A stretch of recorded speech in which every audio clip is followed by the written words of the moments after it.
Hello, everybody. How are you? Why did we do the same And welcome. Welcome to Esthara Chronicles. We're back. I believe with episode 26 or something. I'll remember. But yes, we're back. And for those of you who don't know, I'm your Like this though. yeah, I'm your dungeon mommy, Sylfania. In your game master. That's a secondary job title. We have Bax Obsidian played by Thanture or Mads. We've got Sildana Markuth played by Zamdani. Oh, wow. And we've got Fervor and Dickens, played by Gabe. That was a 5 out of 10. I've What do you want from me, woman? I just started drinking. I've heard meatier and You juicier. should be drinking harder. I've heard juicier burps in there. Hello, everyone in chat. In advance, for those of you who don't know how these games usually run, this is different from my usual streams. I don't really interact with chat that much because as a DM, I have to basically have 80 million things running in the background. But I welcome you all, and don't worry. We are here to interact with you as best as we can. The players will have a bit more time than me, and they will try to interact with you guys in chat. But apologies if I ignore your individual messages that I usually don't do on streams. Here we go. Are you actually listening to these people? I've just been blocking everyone. Ugh, damn it. Oh no. Okay, well, banning everyone in the chat. I have this black cube just over the chat specifically. Oh god. Okay, well, anyway. For those of you who don't know, we've been playing this campaign for almost over a year now. We had our year anniversary in February, and this is our 26th episode. And a lot of things has happened to our gang of adventurers over the time. You guys don't actually have a name. I call us the Esthara Chronicles because the world that I made is called Esthara, but your party doesn't have a name. I don't know if you need one, but, might want to think of friends.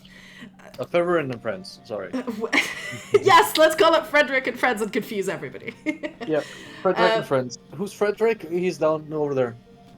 But yeah, it's, I mean, you guys think on it. If you guys think of a cool name, it'd be nice. But if not, that's fine as well. What, our band name? Yeah, your band name. Just think on it. But anyway, a lot of things happened. Anime thighs.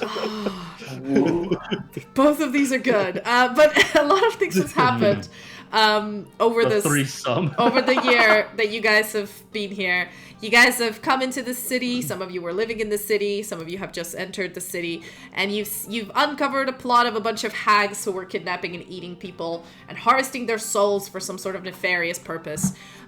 You guys have gone through everything from, fighting in caves to fighting in orphanages to a trial to like a bunch of other shit. And very recently, in the previous episode, Bax actually, a while back, Bax actually died. And so the gang had to, they had to prove his innocence and their innocence to the court to then have him resurrected.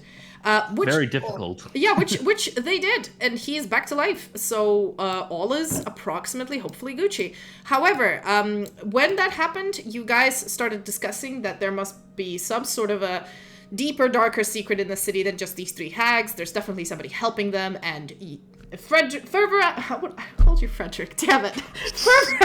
Success! Fervorand.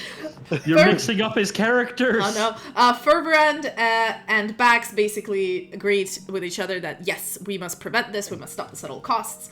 Fervorand came clean. Characters just to fuck with that. Yeah, came clean with his actual name, that he is not named Fervorand Dickens. His real name is Amon Talk, and he used to be a spy before he died, saving Sildana way back when, 20 years ago. And now that most of the truth is out on the boyfriend. Well, I don't know. Did you two fuck? Who knows? We'll see. I mean, if we did, he never forgot about it. Damn. I'm gonna, like, my character goes like, well, it was a good run, time to retire, here's my replacement, Phil with an F. But yeah. With an F. Yeah, but anyway, after all of these discussions and, Fervorand coming clean about his identity, travel volunteering to keep the Archbishop busy because she's the main suspect of, being behind all of this crap because she's the highest ranking person in the city. And clearly, if she's in on it, then a lot of the things can be going under the table without anyone interfering. There's other obvious suspects, but, which, you guys have split between yourselves to investigate. But before that, you guys go to the inn to sort of consolidate and chat, and you hear from Atan that something's been going on with Eris. She kind of forgot she had a husband, and the last place he's been seen was the cellar where he was going to fix the wine rack, which has not been fixed. And so Fervorand, in his just in curiosity goes down there, and with a nat 20, or close enough with that, I think you got a 23 on an investigation, you figure out that, oh, there's something happening around the wine rack, and as you pulled it away, you found a giant hole. A suspicious hole. Found a suspicious hole. You evacuated the whole... More than 3 fingers in there. Yeah, you evacuated the whole building. Put my whole hand in there. You evacuated the whole building, and you ended up calling Sildana and Bax from they were sleeping at Bax's house. Sildana, with all of her courage, ended up grabbing a maid outfit from Bax's dad's closet, because of course he had one there, and putting on the magic items, the cat ears, cat tail, and cat paws that give her haste and crazy ass abilities, but she has to do certain things for that to work, otherwise she gets penalties. We opened the gimp box of Pandora. Literally, it was the weirdest fucking episode last time. I gotta wear this butt plug and go nya. Yep, and pose as well. Anyway, Danny and Bax, so Sildana and Bax ended up coming to the inn, and you've been like egging that one on for like so long. The three of them ended up going down the hole and trying to figure out what's going on, and they found out that underneath the inn all this time sat a really creepy creature that you couldn't see if you failed a wisdom saving throw to its charming song. But if you saved, you get to see this monstrosity. For those of you who are curious, it's False Hydra, and check out, I don't know if Gabe can send the link in chat for those of you who are curious about these kind of monsters, but really, thankfully, gotten inspiration from... Not an invention of, it's been like an internet thing for a while, based on Legend of Zelda in like a blog post, but Hamid Lord Miniatures popularized it heavily with their interpretation of the monster in their sculpt, which I actually have right here. This is the False Hydra. Yeah, it looks like a penis. It has looks like multiple penis. Shameless plugs, because these people deserve all the credit they can get, because they're amazing. He designed them. I hate how it actually looks like a dickhead if you turn it around. It's called the penis Hydra for a reason. No, okay. So basically, this Hydra that they fought didn't have many heads. It was only a small one. It only had one head because it didn't manage to grow another one. Okay, it didn't manage. It didn't manage to grow the second head, right? Still managed to grab my balls. And so, and not like you need to use them. Guys, can I finish the recap, please? For God's sake. No! Please, can I finish? Thank you. Okay, so it only had one head because it was very, it was still growing. And it's a tiny little Easter egg that I've put hints of from day one, and the gang hasn't noticed for about 2 weeks. But they've killed it, dealt with it, escaped the collapsing cave, and we come back to you guys sitting down at the floor of the inn, in the basement, in the dark. All of you are dirty. Sildana, you're still wearing the maid outfit with all of the shebangs. Bax, you're half dead, and your balls have been... They hurt from all the grabbing. And for we would be surprised if you actually had kids at this point. Yeah, for Rand, you're just sitting there with the head of the Hydra you managed to chop off. It's literally I need another true resurrection for my nuts. You know, like when your balls were getting grabbed. You remember the Avatar, where like Aang would see all the lineage, like all the lines of the Avatar of his previous lives. That was basically all of your children's lives you could see in the future just disappearing slowly. Indeed. Well, that would imply he will have children. Not anymore. Hey, Max, not me. Come on. So okay. Tell me, Natalie, after this glorious session of a recap and our shenaniganery, how deep are you into your next vodka bottle? I'm drinking Guinness right now, so not too deep. I'm okay. Do you wish you had more? I'm used to your shit. I do have a very big alcohol storage over there, and I've just been to Scotland and got myself 2 bottles of 30-year-old whiskey. I just give myself like 2 beers and I'm good. Yeah, I have booze to drink. I'll be fine for now. I know about your shenanigans. I know you long enough. I'm waiting until later. I was gonna have a drinking thing with Bats after this, but I've almost run out of alcohol because yesterday I had company over and they were like, "Whoa, you got beer in your fridge?" I was like, "Yeah, it's been here for 3 months." And they're like, "Oh, then don't mind if I do." And they just Oh no. It's gone. Well, Shit. all that means is shop run. But in any case, back to the game. You guys are in We'll this, take a break later. in this basement or pantry, you know, all covered in dirt. The entrance has collapsed in and of itself. The hole is still kind of visible, but it's now completely closed. Yeah, you're sitting there in the dark in the middle of the night. What do you do? I believe I still have dark vision from using my key points for that. Yeah, it hasn't been 3 hours. Yeah, you still have it. Was it 3 hours? Oh, let me actually. Wasn't it like look for it. 8? Hang on. Yeah, I think it was 8. Irrelevant. Yeah. Irrelevant, really. I'm just gonna hold the head by the massive fucking tongue. And I'm just gonna Which, dust myself very off. glad you actually like took that with you. I need proof of my conquest. Yep. Yeah, I dust myself off and I go, well, I'm gonna go upstairs, and I go upstairs and I meet my wonderful friend, the chef, and I just put this on the table and like, all right. Oh yeah, you've evacuated everybody from the inn, if you recall. You got them all out to go elsewhere because, you know. Right. Fuck. Just leave it on the text. I'm gonna just go over to the police. I'm gonna go to the Garda. I'm gonna be like, well, guys, I'm going to the Garda. Right, so Fervrand grabs the head of the Hydra, gets up and just starts heading out of the pantry, purposefully trying to go to the police precinct at 3 a.m. in the morning, hoping that they're open. You keep it in the bag and just have it out. Okay, listen, 2 things. I'm gonna be a little stinker, and I'm gonna steal an apple to eat on the way. 2, if the Garda is closed at 3 a.m., what kind of fucking police force is that? Well, you don't know yet. You haven't been in the city long enough to interact with the guard in the middle of the night. You kind of did your own shenanigans, hoping you wouldn't. You don't know them. how shit they are. But I'll find out where they live and come to their house and be like, "Here's your fucking trophy." Fervrand, it's you guys, the 2 of you, Max and Sildana. You see Fervrand purposefully stand up, not tell you fuck all, steal an apple from a crate, and just. I said I'm gonna go see the Garda. All right, he tells you where he's going. What do you 2 do? All right, let's go. Sildana, what do you Time to go, I guess. You follow. Both of you follow Fervrand then. But as a resident of this town, I'm still dressed up, aren't I? Yes.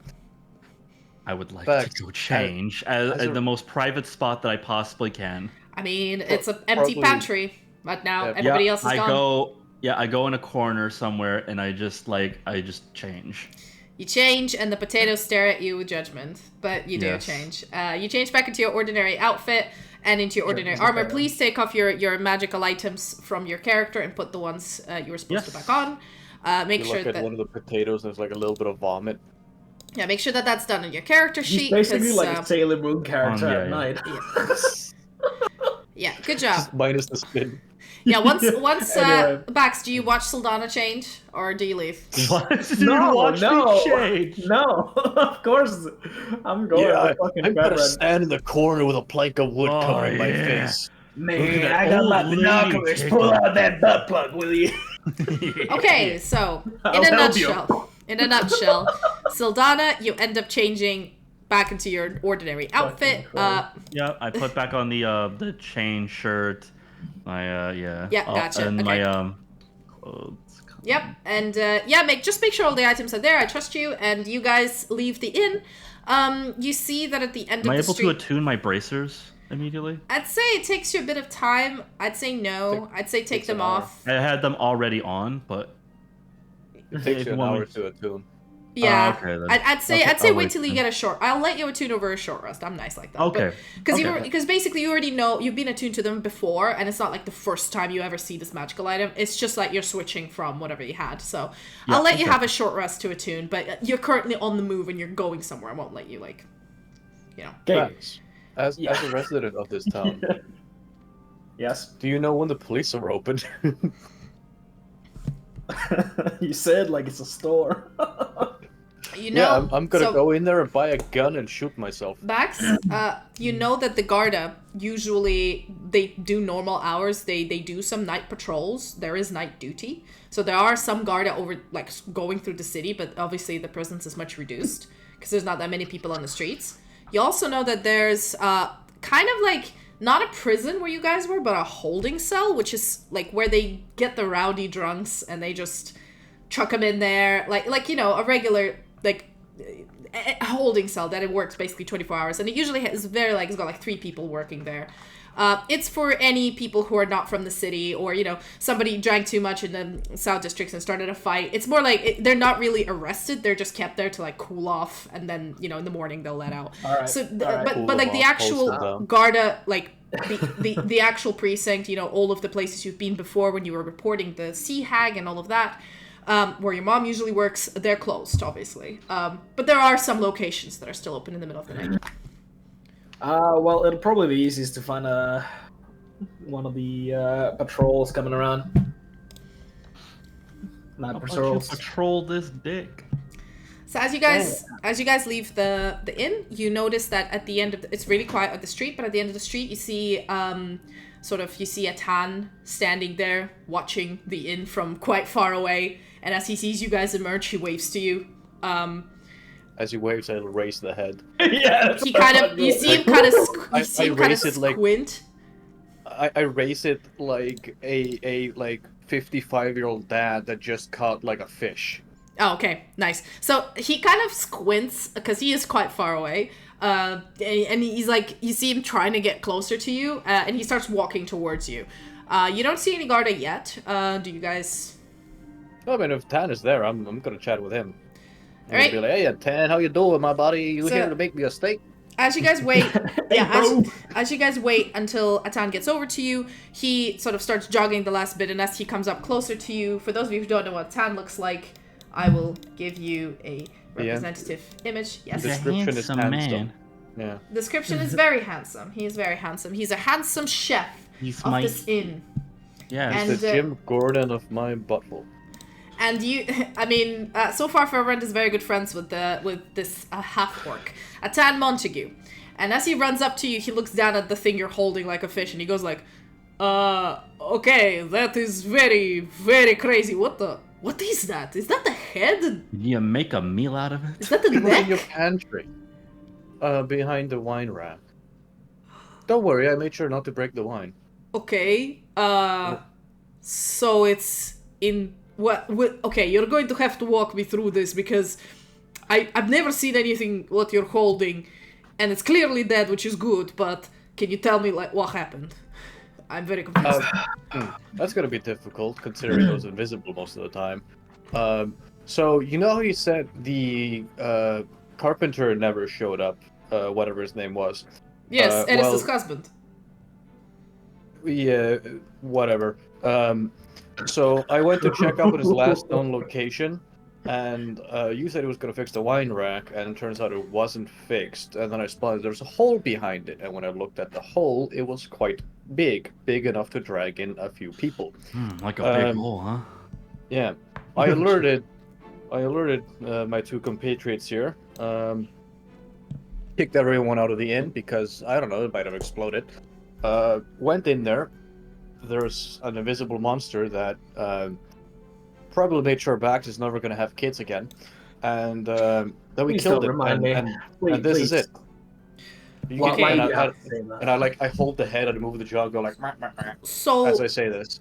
this thing you have to say that, has been living underneath the pantry for a very long time, and possibly has killed The carpenter.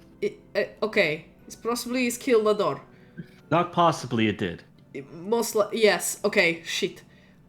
Then I don't understand. Do you think? Okay, I don't know much about magic. I'm just a cook. Okay, but do you think possibly this has something to do with why Eris has been acting weird? I have like no what? fucking idea. Wait, do I remember Eris's husband? Ooh. Let me check. Hold on. Because I did remember I saved. You my saved wisdom last save time. much earlier, so Oh, would yeah. I remember him? You remember him. You do. I remember him? Uh-huh.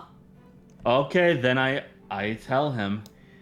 I say, well, you see, Atan, Eris had a husband, and I think because of this monster ate him, everyone's forgotten him. Somehow I still remember him, though. I do too, but Eris doesn't, and some of the staff don't as well. No, he's... Who the fuck are you Everyone's talking about? forgotten. These Eris two had clearly... a husband. Yeah, these two clearly don't remember.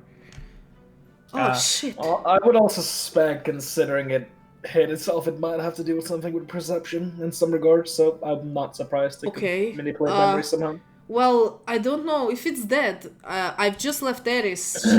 She's still worried about whatever it is in the pantry, but last time I left her, her sort of tics and like her little strange behavior has stopped, but I don't think she remembers she had a husband. Like, you two clearly don't remember him. Okay, this is a lot. I think, most importantly, is it safe for us to go back to the inn? Is it safe now? Oh yeah, the whole collapsed. You might have a sinkhole in the building somewhere because of the, collapse. Yeah, check the Foundation might be a little unsafe. Okay, but generally speaking, it is fine for now. Yes. It's buried in its own cave. Okay, because we short notice we couldn't accommodate all of our guests in another inn, so they've just been sitting at the pub drinking.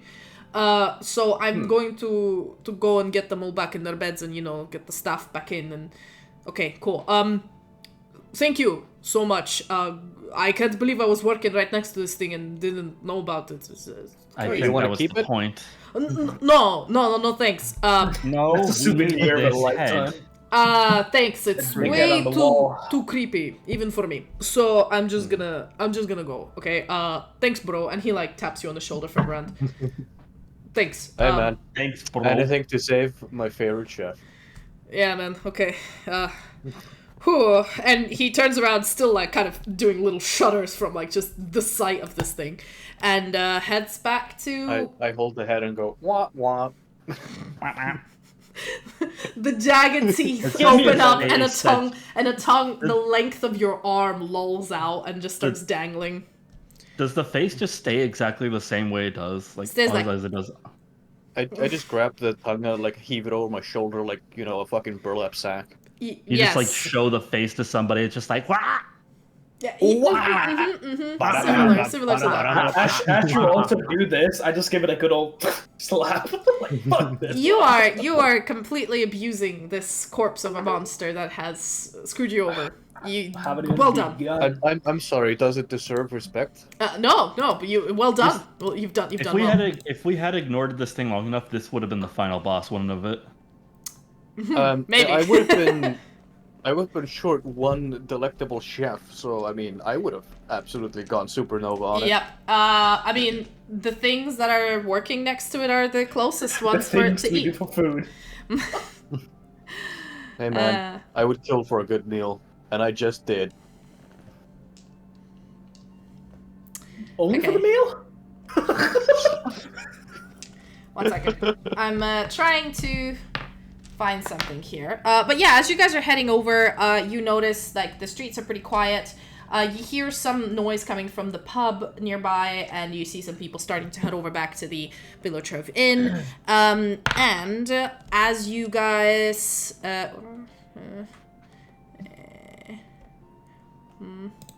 Yeah, as you guys are heading over, you notice that there's a patrol heading towards you. Two Garda, sort of from the distance, they're both carrying these like torches as they're walking down the road. Even though some of the lights are dimmed, they still have the torches to be able to see much better.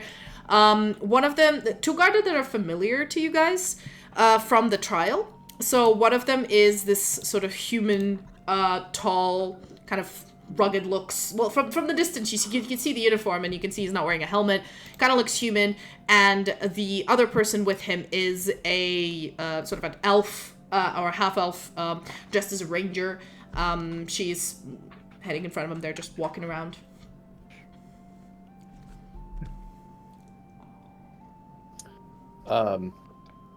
Well, they're not taking my head. I've earned it fair and square.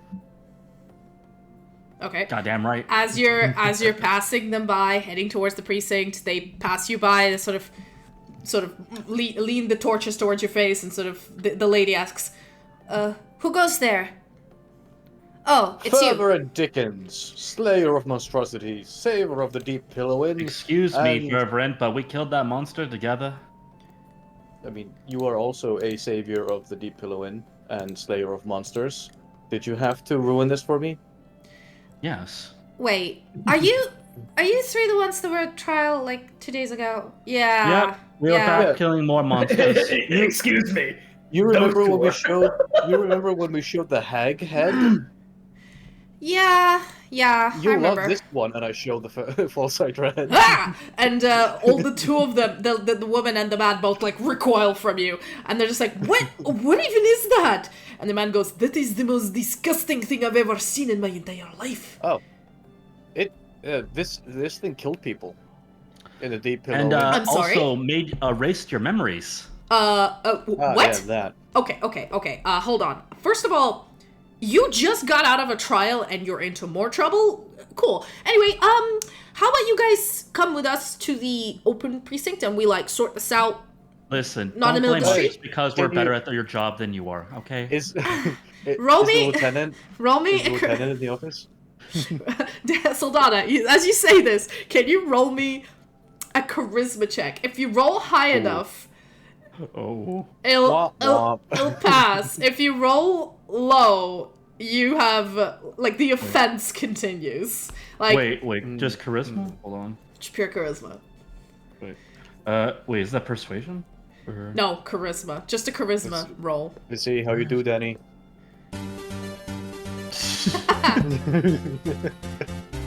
Can you persuade them not to be offended by your shit?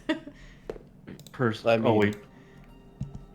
Their feelings are irrelevant in this matter. So the lady you're speaking to is this one. Hold on. Ability modifier, charisma. So, fuck. Okay, so just straight charisma. That's right, my bad. Whoa, she's blue! Straight Riz. Nat 20. Get fucked. Nat 20? Are you shitting me? Okay. Okay, so as you say this... Hold on, I need to write this down. So you got a nat 20, huh? Also, yes, with smash. Let's see if I can get a nat 1. Okay, hold on. I have 15. Alright, there we go. As you come over, basically, as you say this, like, we're doing your job better than you do, she gives you this incredulous look, then looks you over and sees that you're also a ranger, and you're just standing there, like, boss-like, and she kind of, like, tilts her head and says, fair enough, I mean, yeah, credits due where credits due, fuck yeah. It's kind of like, hey, I saw you in the trial, yeah, you're shit at a job.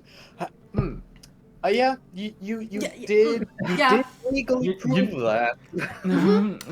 Yeah, fair enough. Okay, fine. So she just goes, yeah, fair enough, respect. Yeah, well, how about you enlighten us idiots in our precinct as to what you've done? Yes, it just starts worshipping the ground. Well, you see, it all started when the owner of the inn was acting weird. Yeah, sorry, I'm gonna have to stop you right there. Can we not do this in the middle of the street because this might, like, we're disturbing. And she points out to some of the lights where, like, all of the windows have been, like, closed we're and there's people inside. there. It's like, just follow us to the precinct. You can tell us everything you want. There's some drinks there, some snacks. Alright, bring the lieutenant on the way. He'll Can love I this. get some alcohol for us, please, love too? this. Lieutenant, as in, which one? Mate, My commanding lieutenant? Actually, tiefling with the horns. Mike. He was a lieutenant, right? So yeah, her commandant. So it's under officer. Jax. You're talking about Jaxar, right? Yeah. He's guy under that looks officer. like a street samurai. Yeah, it's her. It's like my superior. You want me to call under officer Lothier? Yes, him. Okay, yeah. He's on duty today anyway. So. His name is Jaxar Lothier. Yeah. Oh, all right. I only know him on a first name basis.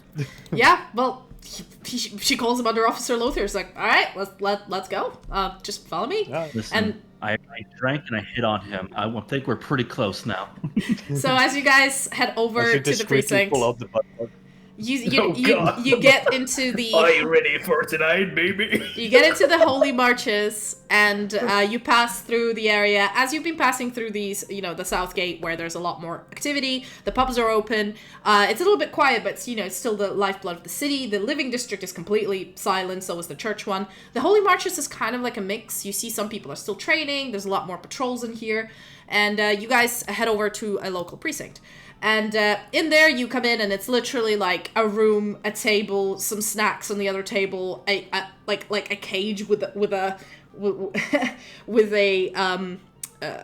like a, not a stool, but like a, how do I put this? Like a long bench. Bench, that's the word. I was looking for the word bench. It's like a long bench where somebody can sit and recline at the same time. And there's a person, like there's a tiefling there lying down and just completely passed out, drunk, snoring. And Jaxar has these little glasses on as he is writing some sort of a thing at that tiny table in this tiny room. You walk in like, so I see you're finally doing your job. As you guys come in, Jaxar sort of looks up and he goes like, Corporal, aren't you supposed to be patrolling Southgate today? Oh, fucking hell. As he looks at me, I hold the head and go, hey. Oh, Christ alive. What now? What now? You've been out for less than 2 days. Yep. Okay, just get some chairs. Within this city goes deeper, apparently, than you imagine. Just get some chairs. I can't. Okay. And he gets you guys chairs. You all sit down. The corporal, this elf lady basically pours you all a hot drink of tea. It's pretty good. Ask for mead, please. She gives you a look and goes like, if you want some alcohol, you should be at the pub right now. We only have things that keep you awake at night, so there you go. And yeah, Jaxar sits down back in his chair. He just looks fucking tired. He looks exhausted. He looks like he's been on a night shift for the last 2 days. And he's just looking at you guys like, alright, hit me. So, I get, no, you know what? Let me guess. If I guess is correct. You three were minding your own business, doing whatever it is you do as respectable citizens of this empire. And already wrong. You have stumbled upon a conspiracy and a horrifying monster. Let me guess. I don't know. Eating people, dismembering people, killing people. Fuck me. I don't know. Anything. And you decided, well, we managed to get rid of them hags, so we can take care of that. And went and did that, and that is your trophy. Did I get everything kind of right? Well, you were wrong when you said minding our business. All right, but the rest of it... We are quite bad at that, I will not lie. Okay, I'm sorry about that. Nah, I mean, at this point, you're doing our job better than we do. I mean, it's a fact, so... Well, so apparently, according to... do you know of any people that may have been missing? People that you don't remember? How would I... So I'll work on this. Sorry. Like, this is a thing to wrap around that I don't think you can explain with a simple, do you remember things you forgot? It doesn't work. So this thing, and I tap the head as I put it on the table. Can you not move it? It looks alive when you move it. Just keep it down. I as it's like on the table and I tap it and it says that, I just like push it off the table and let it fall on the ground. Alright, okay. It's not gonna come back to life, is it? No, I decapitated it. I mean, I know what you guys are, you weird monstrosities. Well, maybe Baxter, it did fondle his balls for a while. Coming up. So, according to testimonies, the owner of the Deep Pillow Inn had a husband. Do you remember said husband? I gotta roll for this. Okay. Would he have known the husband personally? Oh, probably not. Hold up. Would he have even been close enough to the tavern to hear the songs? Well, to be fair, not really. Location-wise, because it was quite small. The city isn't big, but it was the whole of Southern District. It was half of the Clergy District and a little bit of the Holy Marches, but it wasn't like where Bax was living. It wasn't there. Do they make like a list of like all the people who live in the town or something like that? Yeah, they do. They do have a register, a town register. He sort of sits down, and when you say the husband of the innkeeper, is that from the Deep Pillow Inn? The Ares, was it? Yeah. Right. Give me a second. Let's see if he remembers him generally, because there's a lot of people in the city. So, 1 second. I'm just gonna bring up his sheet. Let me open up my file. And he sits down and thinks on it for a bit, and he goes like, Oh yeah, I remember. He's a carpenter. He helped us with some of the building work we did for our training grounds. Yeah, nice fella, real chill. Yeah, he's dead. He's dead. I shit. don't recall Eris ever having a husband, but that's probably because of this thing, and I gesture to the floor. According to Atan and Soldado over here, he has always existed, and now according to you, he has always existed. But in my memory and Bax's memory, he never has. Right.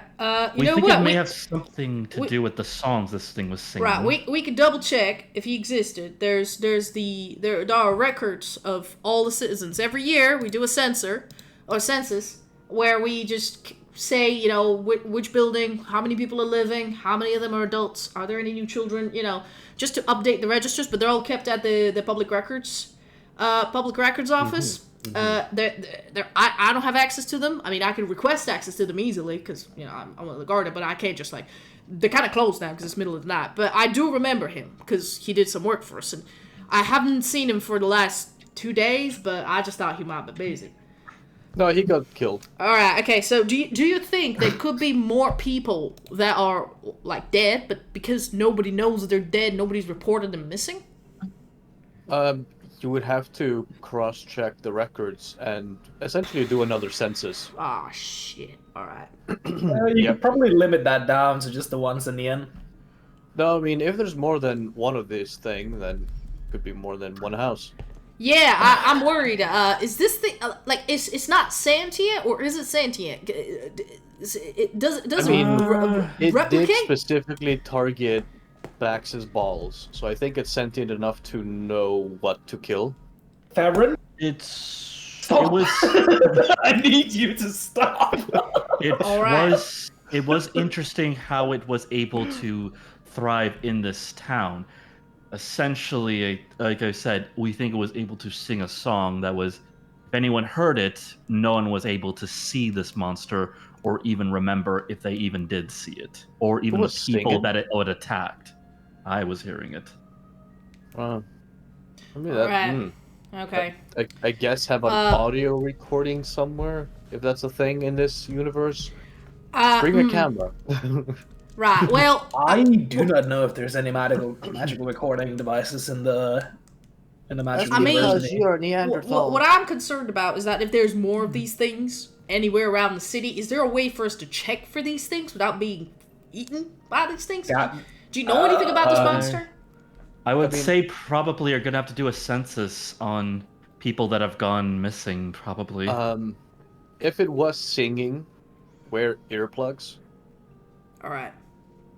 Singing creepy monsters that make you forget people and eat them.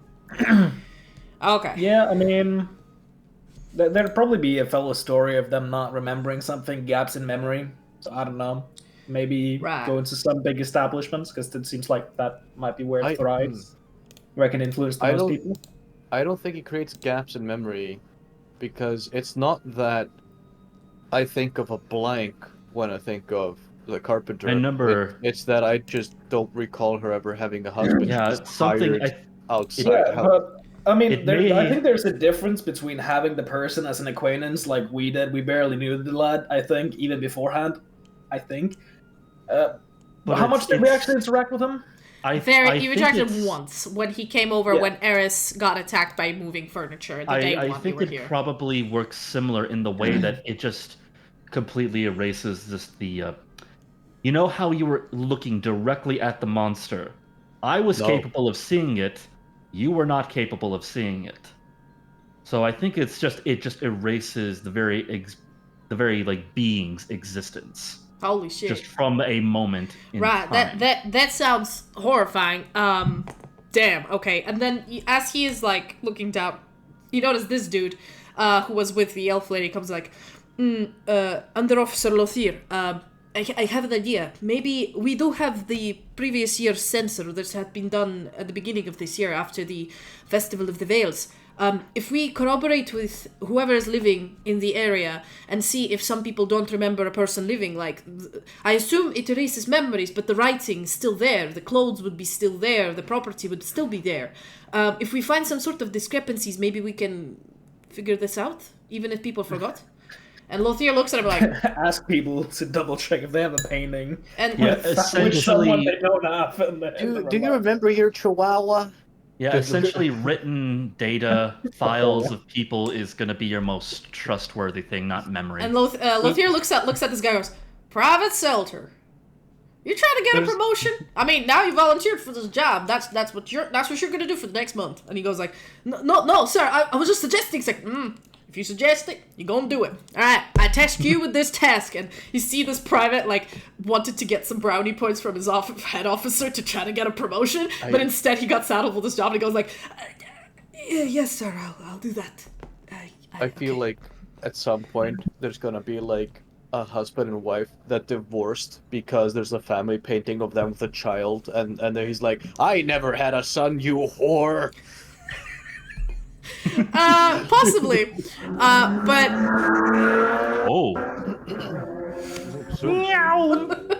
okay, is the police after you? What is going on? Yeah, I said a bad word and I'm getting arrested by the social justice warriors. Anyway, you guys have told Jaxar about, like, the Underofficer Jaxar about the whole situation. He now is aware of it. He will send people to corroborate through the census once the morning comes to see if anybody else has been missing that lives in the city, obviously. He can't vouch for people who just came into the city because, you know, they don't get registered. And he will see if there's any discrepancies or any people are forgotten. Do you do anything else this evening? Do you stay and chat? Do you leave? I don't know. What are you up to? I don't. I just chat with him. He's on night duty. I chat. I don't need to sleep. Yeah. So the this dude and the elven lady, they bow to Jaxar and go back out to do their patrol that they were supposed to do. And Jaxar chat with you guys. You know, he's been doing some documents. He's been he's like, I'm not been officially demoted. I'm still under officer, but I've been put on night duty for the brig. And he sort of points at the drunk tiefling. Is like, this is like the worst. Well, not the worst. The patrolling is probably the worst. But during patrolling, at least you get to have a walk. You get to breathe. You have a partner with you. You know, you get to chat with them. I have to babysit the drunks and do paperwork. And he points at the giant pile of like records. But, you know, it is what it is. It is what it is. So, you guys been busy, huh? You're just justice warriors, ain't you? I mean, we're just taking this as it just comes to us. Honestly, I mean, you guys are trouble magnets. Might want to get that checked. Might be a curse or something. I mean, there's a difference between trouble finding us and us finding it. Mm-hmm. Yeah. Are we like sitting like just the four of us or other people here? Yeah, no. It's the sleeping tiefling, you and you three and and Jaxar. That's it. Oh, us three and Jaxar. Yeah. I will say that this may happen again. Oh yeah. Shit. There's someone very high up that is apparently very corrupt. All right. You got any proof of that? That's pretty severe accusations. I think I look at the head on the ground. And I look up. Do you really want me to bring proof first? I mean, what I mean is I trust you. I trust you explicitly. I mean, you guys have proven yourselves to be pretty good at eliminating threats to the city somehow. But what I mean is, bring proof. Yeah, killing a monster and bringing a head is different to bringing like physical documents saying like, for example, they embezzle money, or bringing correspondence between them and some sort of a villain or something. Like that's sort of solid proof that can be brought open to the high military court that's bigger than this city, like back to the capital, and that person can be court-martialed if they're from the army, or, you know, if it's a civilian, there'll be other legal procedures done, because I, as I showed you, and he points at where he's sitting, I have limited jurisdiction. I can't just show up somewhere and say, you're a villain! I think I can somewhat bring proof, actually. Because if we can find out a memory encoder to kind of showcase the memory that I had, because I vividly recall certain voices upon my, resurrection, essentially describing the things that we were curious about. A memory encoder. I don't know about that kind of stuff. I mean, probably most of the time. Essentially, I pull out the memory. Oh shit! You're right. This thing, there is magical devices that will. Can you describe, please? How do you pull out your memory? Can you describe the spell? What does it do? It's like pulling a spaghetti from your nose into your mouth. I literally imagine it's literally like the scene from like Harry Potter or like just imagine like the Harry Potter memory coming out, like the white wispy, white wispy thing coming out. I prefer the spaghetti nose treatment. But doesn't it get written down somewhere or something? No, it's just a string that you have, and you can consume it to relive the memory. All right, so Jaxar looks at you and goes, all right, okay, so your memory of that event is in this particular string, right? I mean... Yes. Okay. It's essentially, you can detect thoughts and see this memory. You can technically also modify it, but this is, well, straight from memory. So, of course, they can argue that this is not proof, because you can modify memory. But right. I can't do that. I mean, it's a start. It's something to hold on to and not to tell anyone you've got, so you stay alive and keep that memory with you. I think, like what you did before, during the trial. I mean, I've never seen a proper criminal trial before, and to me, so far it seemed like the more evidence you guys had been bringing forward and the more you were sort of talking back to the argument, as things piled up, you were more and more, convincing. So my personal humble opinion on this, even though you guys probably know more than me, but I'm just saying, I reckon that's a good start, but you might need to have more than one different source rather than just your memory, to I know. How much did you guys tell me about the court? Here's probably not at all unless you specifically ask. Yeah. Here's the thing. I'll try to bring you as much proof as I can. However, I'm not going to ask for a warrant. I'm sorry. First of all, why would you bring it to me? And then, what do you mean you're not asking for a warrant for the arrest of that person? Or what? If they truly are corrupt, my priority will be to stopping them than making sure you have the legal procedures to engage with them.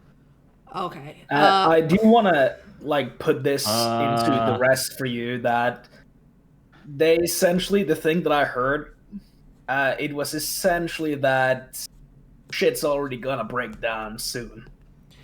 Right. In some capacity. Okay, so okay. And us killing the hacks, which is what they were referring to with the minor setback of their supply lines, they're almost finished with their progress anyway. So, honestly, we gotta hurry something up. All right. Okay. Well, that's a lot. That's a lot. I'm not gonna ease that down for you. We gotta actually do something. Yeah. Shit is about to go down. I understand, but as I said before, there's limited things I can do. I will help you in any way I can, but Would you be up to helping us in combat if we need it? Of course. I mean, definitely. I mean, at this point, I've realized you guys are probably in the right, and you've been protecting the city and the people who live here, which is what I find important. It's not your ego or your position. It's protecting the people who live here, right? And you guys have been really successful at doing that, at eliminating threats that have been sitting there for years, months that nobody even knew about because of the corrupt chain of command here. And honestly, if you guys were in the middle of a fight or you called me up and said, hey, this is the bad guy, we're about to fight him, at this point, personally, I'd come join you. But it would just be me and maybe some people who follow me because, I don't know, they seem to trust my judgment. But that's going to be it. I can't bring you a squad. I can't bring you a garrison. I don't have that jurisdiction. I just want you guys to understand that I'm with you. And personally, I given up on my career, so I don't care if I get court-martialed. But Farron, do you want to tell who it is that we think it is? How about we let him listen to your memory? Can you do that? No, he needs to detect thoughts before he is able to recognize my memory. I'm sorry, I don't have that spell. I don't have any arcane magic. I only have whatever the goddess deems appropriate for my position. I mean, honestly, detect thoughts may be something you guys have. Look, I mean, I don't see why they wouldn't. I'm gonna tell you his spell, and he doesn't have it. He's like, I only have the one thing that the goddess is deemed appropriate for my position, and that is a spell to sort of command weak-willed people to obey my commands. But again, if they're strong-willed, they will fight it off. But obviously, like random ruffians, and there's a fight, I can break it up. I can make people stop fighting. That's kind of, for my position and for my job, that's what was deemed appropriate for my position by the goddess. And, maybe some sort of radiant magic that could, blast people away. But nothing this level stuff. Do you have a zone of truth?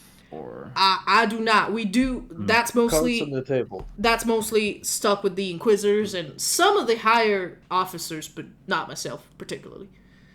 Cards on the table. If we really wanted you to see this memory, we could probably just hop into the academy and find whatever object a student is working on or scroll that they might have in there to get you this information so you're caught up to speed. However, right now, you knowing is more dangerous than you not knowing. It would more likely make you a target than not. I agree. So I agree. I really ask of you is that when and if we call on you, doesn't matter what it is, we trust you to come. And we trust that you trust us, that we know what we're doing. You know what? Give me a final persuasion check with advantage. Maybe. Let me see. Double nat ones. That's a nat 20. Are you fucking kidding me? You guys, you need to stop rolling. Oh my nat god. 20s. The game just started. Okay, God fine. Another damn. nat 20. Want Christ to on see a me stick. do it again? Oh no. Man got the fucking. Okay. Oh, man. But anyway, okay, so he looks at you and he goes like, all right, fair enough. You know what? As I said before, I trust you guys implicitly. So if you need my help in combat, I will not only come to you, there's a few people I trust, like Corporal over there that just left. I mean, she can be spunky a bit, but she knows what's up. And I can grab at least, I reckon, 3-4 people to come with me. Some of them are not that skilled, but hey, the more the merrier, right? I can bring a small squad of people that I'm responsible for. Some those that don't want to come, I won't force them, but I will definitely show up. And all you need to do is give me a kind of a way to contact me. I don't know, a sign of some sort. A note. Send a note to the kid. Look at this, and I take up the tooting horn. What? He just has to make a wisdom saving throw, right? Yeah, I mean, he still hears it, but it's what's the wisdom saving throw on the horn again? Can't you willingly lose it or fail it or? I mean, if you hear a random fart, it's we calling. What is it? Come on, man. I'm looking at the object.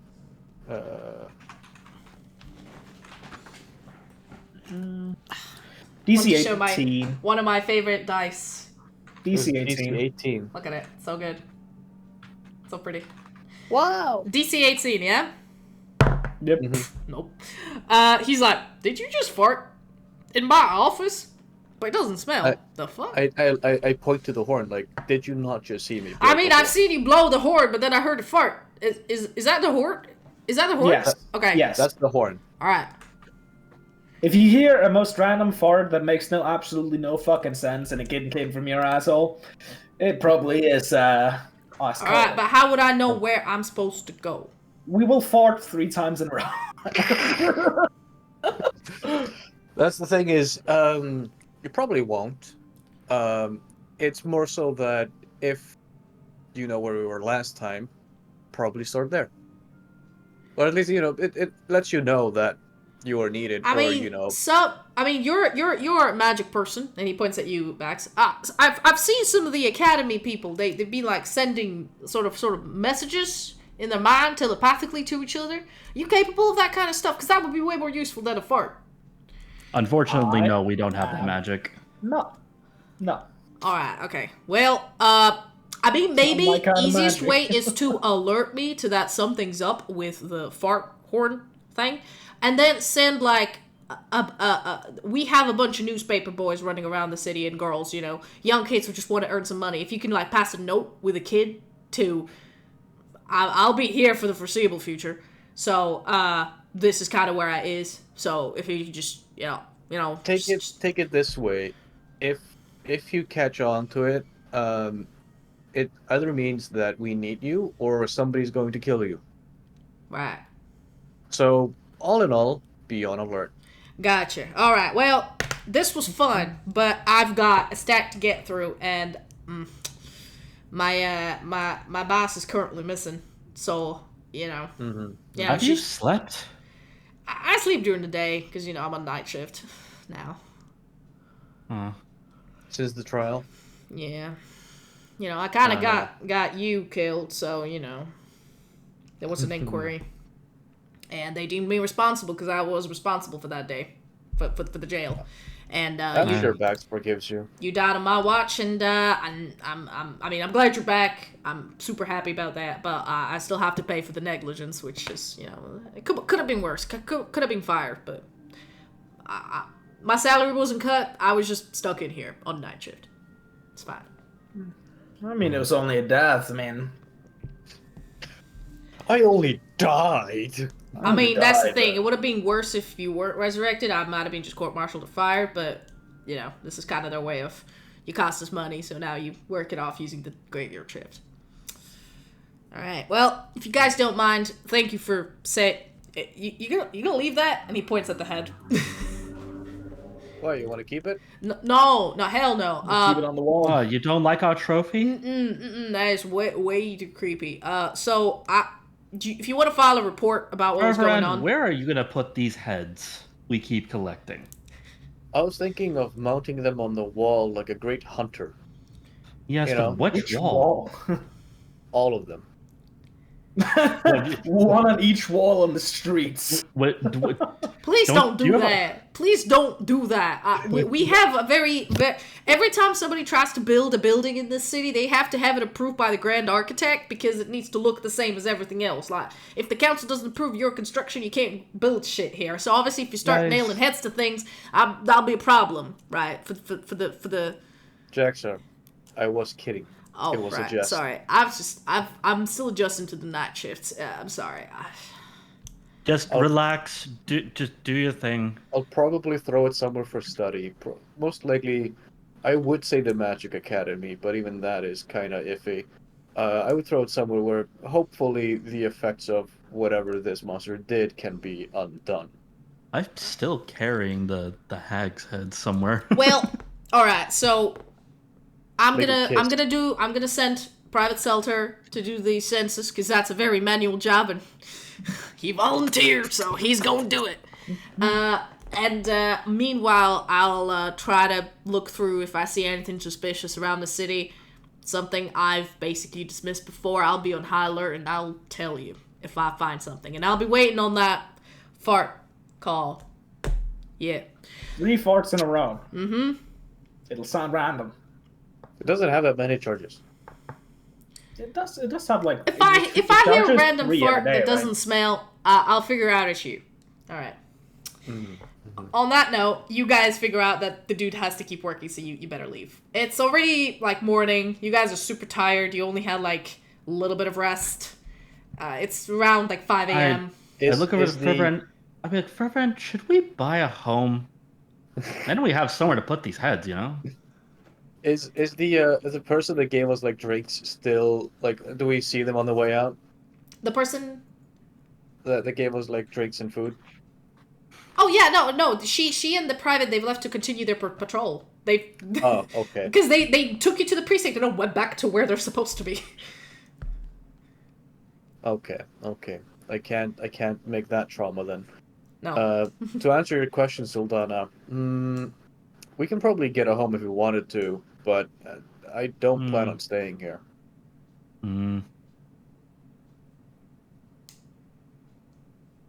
But then where are we gonna put these heads? My goodness. Not home in my place. It would terrify my father. Put it in a bucket in the inn, whatever. Mounted Okay. as a reminder of what the monster did to Eris's husband or something. I don't know. I don't know if she would appreciate that. You should probably stab it every now and again. She She can usually just like throw a knife at it. she doesn't remember she had a husband. So like, would you even have like any feeling of vengeance if you Nope. don't even remember the person that? Yeah. It's kind of like the feeling you get with lost opportunity, you know? You could have had that job, but you Yeah, didn't. put it in her bed like the fucking. So God. Right, anyway, you guys are heading out into the early morning in the city. It is 19th of Lippitz. You guys have, it's really early in the morning. You guys are super tired, especially you Bax. Okay, I go take a nap then. At least a short rest. You guys are gonna need a long rest because the only reason I let you guys sort of carry on with this fight and let Bax return his health because he had 4 hours of sleep, but now you guys need all 8 because you're tired. So yeah. Okay. I'll shut down after my next task. All right. I'm just gonna go to bed. Okay. Oh, I know, man. All right, so Saldana goes to the inn. You notice that there's a bustle of activity. People are moving there, like going back to the room. Some people are still in the kitchen, and Tan is cooking up some complimentary, like midnight breakfast. Bax, you head on your own back to your home. And for Rand, what are you up to? I am gonna go to the church. Okay, so we're gonna do these separately. Saldana, you're gonna be asleep for 8 hours, so you're just gonna be like. Yep. You know, you're gonna get your full rest, full health, full everything. Everything's fine. Bax, I can just do it right now if you want. Yeah, just do it right now. Bax, you go back to your house and you go to bed. Your father screams, "Where's my outfit?" Yeah, you hear your dad waking up and starting to get ready to go to the shop. And as he sort of leaves the house, let's see if he even notices that it's gone. You would probably see the open fucking box on the table with all. No, the box is in. the box is in Bax's room, I think. So no, it's in wait, wasn't it in my room? Oh yeah, in the room you were sleeping in. Room, yeah. So the room I was sleeping in. Yeah, so he probably was like, not go into your room because you're he privacy on the room that you were using, and he just like you hear your dad starting like his own breakfast, but he knows that you sleep a bit late, so you can just walk into your room and go to bed. Unless you want to chat to your dad. No, I'm good. I'll just go to rest. All right. As you go to rest, I need you to give me a religion roll, please. Please. You realize you're becoming an atheist. Oh no, this is the worst time. That is a unique thing coming on here. Mm-hmm.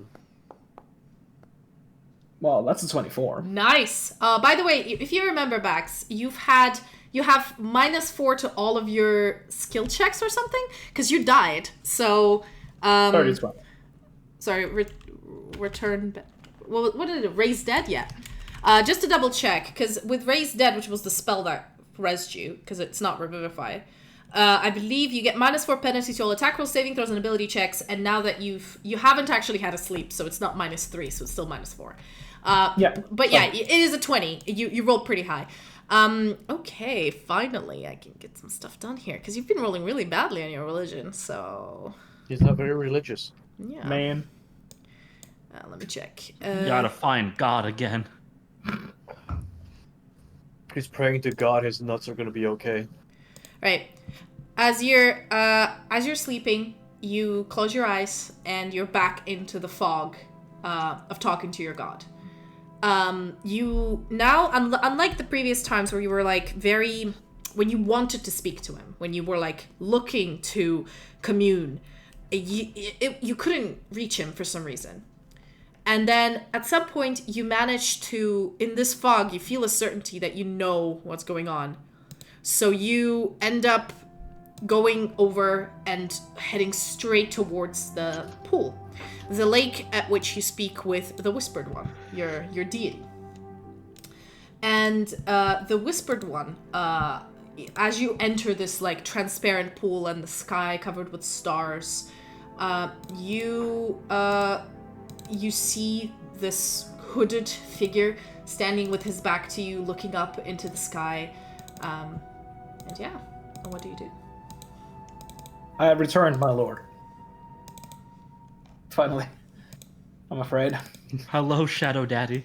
Rise, and you will be named Darth Vader. Yeah, as this figure stands there in like this percolating sky full of stars, he turns around and you don't, again as usual, his face is obscured, and this figure puts his hand together and nods to you and says, "I am thankful you are back, Bax. Your death, I felt it, but I could do naught from here." What? It's okay. You don't have to worry about it. Well, death takes a toll of a soul. You might have noticed it. And that is why you couldn't contact me. I am impressed you can now. Well, I don't know why, but I mean, I do feel stronger since I came back, but the connection was splintered for a bit, yeah. It took almost all of my power to rip you from the clutches of that creature that was going to harvest your soul. All I could do was redirect it to the nearest vessel. My good old ring. I barely made it through. Indeed, but things are coming to a head. I'm not exactly sure how we find evidence that this Archbishop is the true one. If you would take advice from me, Bax, which, you know, Of course. I understand. A young man such as yourself would rather not listen to someone as old and ancient as me. It's in your nature. But heed my words. Do not confront the Archbishop or anyone who works with her. You will die, no matter how many people you bring. At this point in time, I am telling you, you will die. Just, you're not capable of fighting her. Just, it's a fact, okay? Don't take it personally. Listen, bro, you just suck. This went from a prophecy to like, sup, bro, back off. I was like, oh, the deep and eyes on, and then suddenly the hood came out. Look, bro, don't actually do it. But anyway, they've been in the city for a long time. I've been keeping an eye on them, but I wasn't sure who it was or where they were doing it. Now we have some leads, but you need to, rather than confronting them, because you will perish. The wiser way of handling this would be to find what they're looking for first. Think of it as a race rather than confrontation. They are in the city for something. They're looking for something. What you need to do is to find it before them. And if it's something they're looking for, it's probably somewhere where you can't penetrate either. exactly, no one can. Only people with a physical ability to be on Shut this up. Esthara can do this. But I do have a prophecy for you. That's an actual prophecy and not just me chatting to you. So if you could listen to it, okay? And he like steps back, and there's the stars start rotating around him, and he sort of hovers a little bit over the pool, and there's this like epic radiance coming from him, and he looks at you, and you can see like from the hood, like it's his hood is billowing, like there's probably a smoke machine somewhere. You know, I don't know. There's an effect happening, and he goes, "Turn on the smoke machine! God fucking damn it!" Okay. I get out the smoke machine. Then he goes, "To beat the odds and venture deeper, head northeast to find the keeper, concealed within an ancient hollow, the crimson death's path. Sorry, the crimson death's path thou must follow." Fucked up my own prophecy. How could I? Man, can you write that down? Okay, I'll read it out for you. Basically, it's to beat the odds and venture deeper, head northeast to find the keeper, concealed within an ancient hollow, the crimson death's path thou must follow. see. I see. It's bullshit. Yeah, can you? I'll send it to you. Yeah, please. I'll send it to you on Access Discord. stands I'll for send it to you. fucking I'll put it. I'll put it God, on the Baz, chat. why are you so fucking stupid? No, it's There you go. not that. It's It's just like I'm in like trying to write the it down, chat. but I'm like, it's in the chat. You can see it now. It's in the chat. Okay. And then the effect goes away. He lands back on the pool. The ripples continue, and he bows down and he says, "That is all from me today." And as you notice, his vision, like, he becomes more transparent and translucent. Like, and as he lands, he like topples over a little bit. And then Bax, you feel your body being pulled back in the fog. And he says, "Remember, Bax, don't confront them or you'll die. Find the keeper." I get it. Honestly, this makes sense though, because like your connection's kind of strained, I feel like after that performance, like as he fades out, he goes like, "And remember, give me 5 stars on Yelp." Man, I'm gonna hit the app. Yeah, make fun of my gods. No. Make fun of my gods. I dare you. I double dare you, motherfucker. I just like What to are you gonna do, imagine. smite me? I just like to imagine this is like a Discord call, and the moment you hit end on this like talk, it's just like a message pops up. It's like, "Would you like to rate your experience of this call?" Anyway, Bax, you get your 8 hours How of sleep. satisfied are you with this god? You now have -3 to all of your attacks, saving throws, and whatever. But you're full health, and it's -3. Meanwhile, for Rand, at around 5 a.m., you head over to the church. As you get there, the one thing about the city is you'd never had really the time to appreciate the beauty, but in this early morning time, when the sun rises beyond the hills and sort of illuminates all the gilded little sort of signs of the Holy Lady around the city, it really reminds you of Lesnagor, but in a way that there's some districts in Lesnagor that are like holy and designated to this, but there's a lot of metropolitan kind of like life and markets and bustling and all sorts of things. Capital, I know what true beauty is. Yeah, but this does remind you of those like very like serenity, and this whole city has been built with a purpose, and it is quite beautiful as you're heading up to the church. You end up going to the church, and it's open. The church, surprisingly, is open 24 hours, unlike the police. So you head into the Grand Cathedral. You see there's not that many people. Some people are praying. There's some priests walking about. Yeah, place is yours. What do you do? I like stop the nearest priest and I go, "Where's the bishop?" As you stop the nearest priest, it's like a young man with sort of green tiefling. Sort of looks at you and goes, "Oh, all right, sir. He's back in his office. Would you like me to show you?" Yes, please. All right. And he leads you to him, and he knocks at the door. And says, "Bishop Senkur, you've got a visitor. Should I let him in?" And Dickens. You hear like a rustling from behind, and goes, "Yes, of course. Let them in." And you're let in.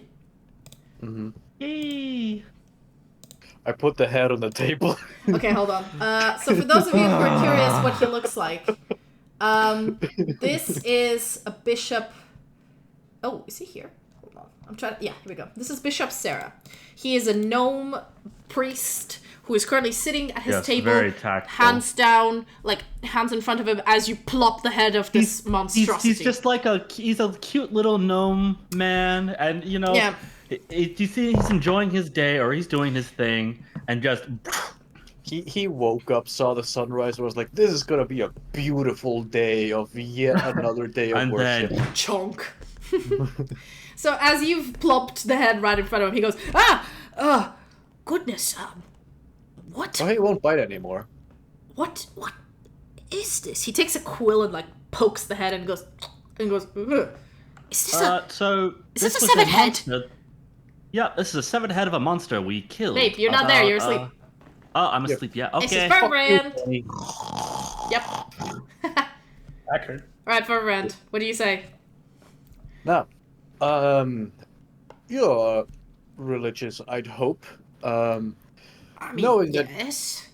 I mean, I was being kind of pedantic, but this monster is capable of raising memories. I am here under the hope that you're capable of undoing, said Erasing memory eraser. memories. My, hold on. Let me see if he actually knows about this. This would be probably it's a monstrosity, isn't it? So it should be Arcana, right? Because it's like nature. Monstrosities are usually deemed a natural creature. Yeah, I suppose it'll be nature. All right, let's try that. Let's try nature. Yeah, he's like, right. I'm afraid I've never seen anything like this before. Let's see. I do have, I think, some spells, like, I suppose, detecting evil, doing a ceremony, giving a sanctuary to people who are missing. I potentially have mind, something to do with mind. I can dispel magic. I can dispel, if there's some sort of magic cast on someone, I can dispel it, but... Before you go wondering about what spell to cast on this clearly dead creature, yes. What I'm more concerned with is our prayers are done through song. Yes. This monster's evil was done through song. Is there a correlation? My. If you find out if this might be a monster that leeches on the Holy Lady, now that is where you have a problem. How would it do so? Why would it do so? Who made it capable of doing it? Is it a created creature? Is it a natural creature? If it's natural, how is it doing it? And how can we stop it? If it's not natural, who made it? Well, and who has resources to? Supposedly you've clearly stopped it, and he points at the severed head. But I understand if you are concerned there are more. What's going on in the city? I already got the guard on that. Yes, I honestly... I'm more concerned with how did it get here. Yes, very strange indeed. I think I would need to ask some help. As clearly as probably if it used some sort of mind magic. I think it's best to ask... Probably it's best to ask Thomas about this. No. No. What do you mean? Don't trust him in that matter. For one, considering Thomas isn't an expert in prayers, kind of like how you would be, and it's more of a religious thing. That's true. I would more argue find out when songs and prayers became a standard. When was it first used? Find instances of that, and you might find instances of the creature. Well, I can tell you that, obviously, since the beginning of the Empire, once the Holy Lady of Light has established the whole rule from the capital of Lesnagor, even before then, since she spent 100 years walking Esthara and creating miracles, all worshippings of her have been done in song, and she has led people in song. So this sort of tradition predates me or any of us. It's over 1,000 years old. I'm aware. That's why I'm suggesting you to look at old records. Right. Well, we do have one of the oldest libraries, religious libraries in here in this sanctum. Apart from that, in Lesnagor, of course, I shall go and venture to figure out if there's been any instances of the song being corrupted. Because, indeed, it's quite dangerous. You said the guard is on this, so you have reported this to the Garda. Yeah, Jaxar knows of this. I have been working on it to finding out if there are any more missing people from this thing. Good. Well, once again, you're a credit to this city, even though we have wronged you so much by placing you under trial. I do not know what to say except apologize. And thank you. I do not care that you put me on a trial. I only care about the will of the lady. I see. You are a true servant of the lady, then. All right.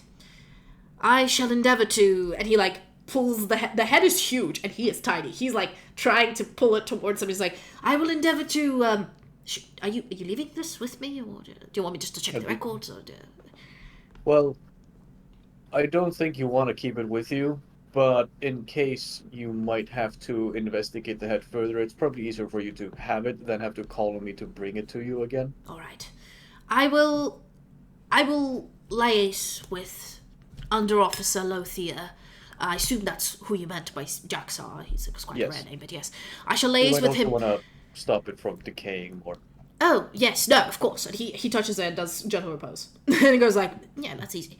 Of course, I'll I will definitely liaise with Jack Sarlothier and see how his investigation into I believe the logical thing here would be like to look at the census, if this thing would have people missing and erase memories, but the written...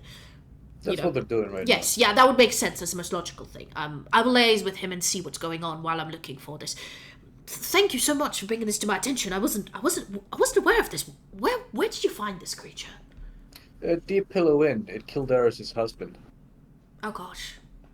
Oh, that nice carpenter and that nice lady. Oh, that's terrible. Yeah, that's the thing with this creature. I don't remember her ever having a husband. Huh. Interesting. Very interesting. That's why I'm here. Its song, apparently, erased my memory. Or its presence, in a way. So either its singing or its very presence has a mind-altering effect. But as far as I know, only prayers of song have any actual effect. That is very concerning. Do you reckon if maybe the magical effect is still upon you and I could, like, dispel it of some way? Maybe that could help. Try me. Alright. You're gonna cast Dispel Magic and I turn back into a corpse. Ha! No, it's not that easy. Bit funny, though. Bit really funny. Womp womp. Just heard hear the fucking Yoda death sound. Alright, he's gonna probably cast Dispel Magic. Okay, so he's going to cast it on using a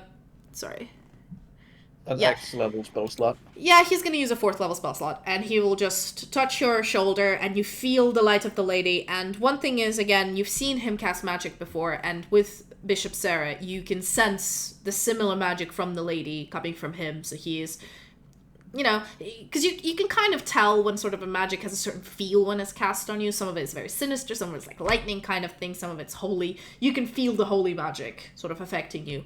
And as he takes his hand away, you still do not remember Eris's husband. And he looks at you and says, I'm not sure. I've cast a sort of a medium level dispel magic. I wasn't using my full ability, but I do not think, I mean, you are carrying magical items on you, but I don't think there is some sort of an effect on you that can be removed per se with arcane. Not that I'm aware of, no. I mean, it might wear off in time or distance, who knows. But so far, no changes. As far as I know, she just hired a carpenter. Right. Well, that is all well and good. Hopefully your memories return. If they don't, do tell me. I'm very curious about this whole situation. All right. I will get on this. Is there anything else you'd like to speak to me about? Do you carry a register of all the priests in the church? Oh, yes, of course. I do. Might I have a copy? All right. Well, I will try my best to provide you with one. He goes to his table and pulls out a paper and a big book, and he sort of opens it up. Handwriting all the names. He does. He's like, I mean, all the current ones working in the church or in the city? Which one do you particularly want? In the city. Right. That will take a bit of time, but... you can probably delegate a task. Yeah, can I give it to you by the end of the day? I thought it would take longer than that. No, it's to be fair, we do have, there's a lot of clergy, but do you want the recruits as well, like the new ones that they've just joined?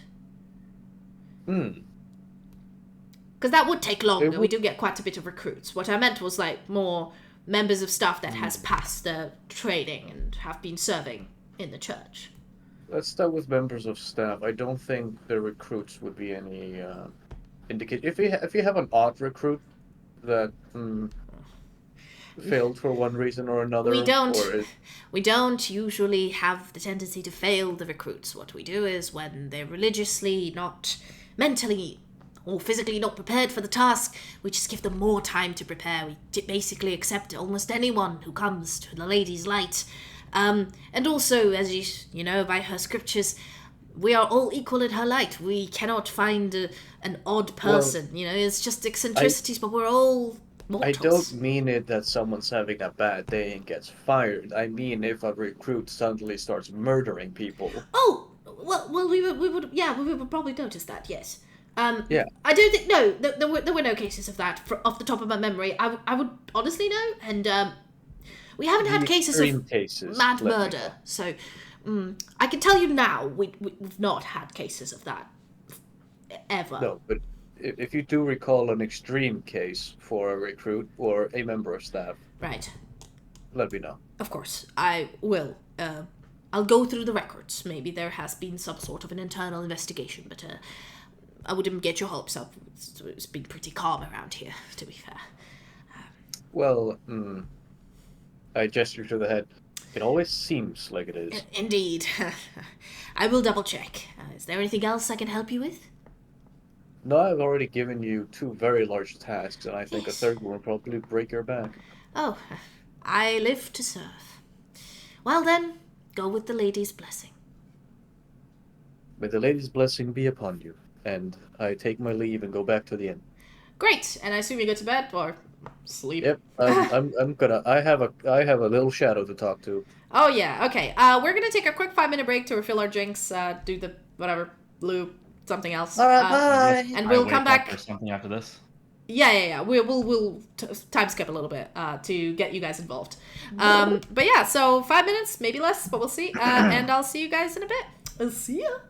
Bye.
Hello, everybody! We're back! Hello. And Danny has changed genders. Yay, fun. Yay. Since we last left off, I have gained 300 pounds and am now dyslexic. See, I'm something of like a clownfish, you know? I put myself another Guinness, so all good. I'm ready for your shenanigans, you assholes. Alright, so, before the break, the gang has... Some of you have gone to sleep, some of you have gone on some business. You've dealt with the consequences of the weird the false Hydra, and you all wake up around midday, around 1 p.m. You've had a really nice lay-in. Bax, you wake up kind of well rested, still tired, but well rested. Sildana, you're super well rested. Fervrand, you don't really, now that we all know that you're kind of came back from the dead, you don't really sleep, do you? I mean, no, I technically don't need to sleep. Yeah. I kind of just hibernate or like meditate for like 4 hours. Yeah. But like even then, I'm not even unconscious. I'm just like,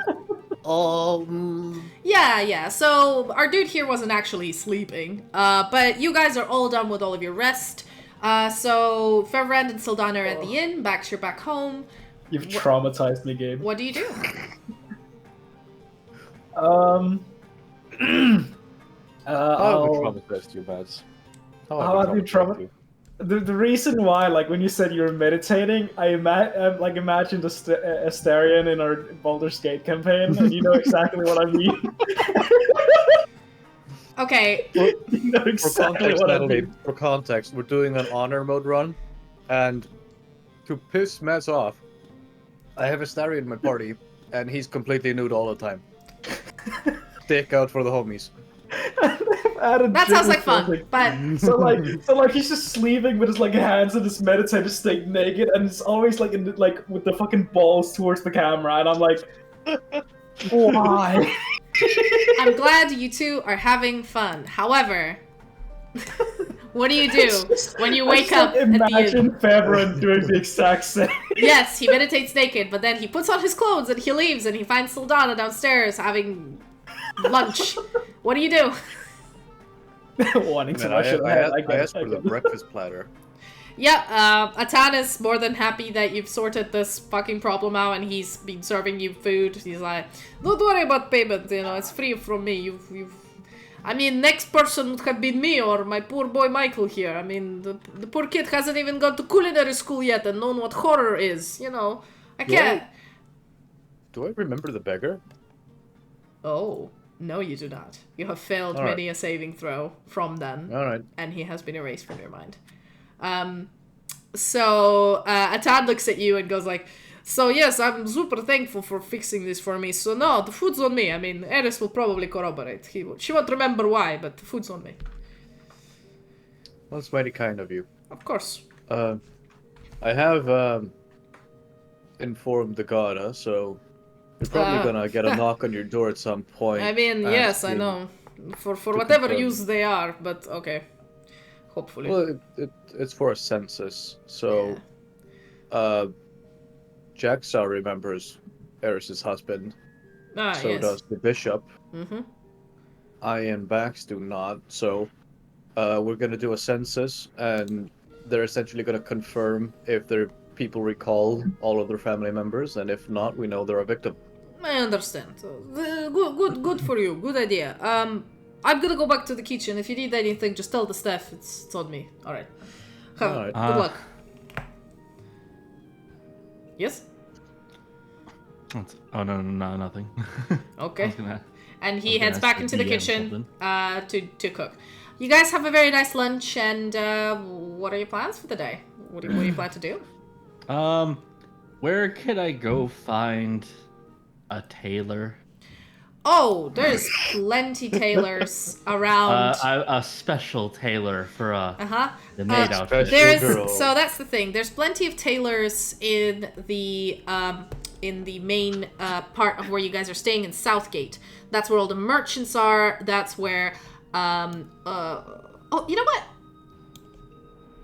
No, you wouldn't know. But anyway, yeah, you can find a pretty like high-end tailor, a custom tailor, a uniform tailor. You even find like most of armor smiths are in the Holy Marches district because they pedal to the military. But any kinds of regular clothing, fashionable clothing, magical clothing would be around like this area. So you can ask Eris, and she probably will have some brochures for you about the city because as the inn they would have some information. So that's quite easy.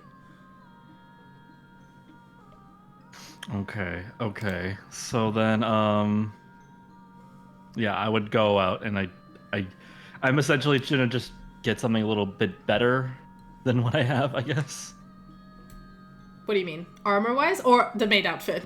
The maid outfit is what I'm Okay. talking about, yeah. Okay. Just something just show maybe as much, unless it has to show as much. I don't know. Gotcha. I got you, my dude. I got you. Anyway, but it's like still functional for combat is what I'm looking for. Yeah. So, meanwhile, Bax, you wake up after this talk with your god and this prophecy and all of that, and it's like 2 p.m. So, what do you do? Do you have any plans for today? Two questions for you. Wait, hold on. Have I made this? Oh, never mind. What is northeast in the city, and what is northeast outside of the city? Okay. Yo, mama.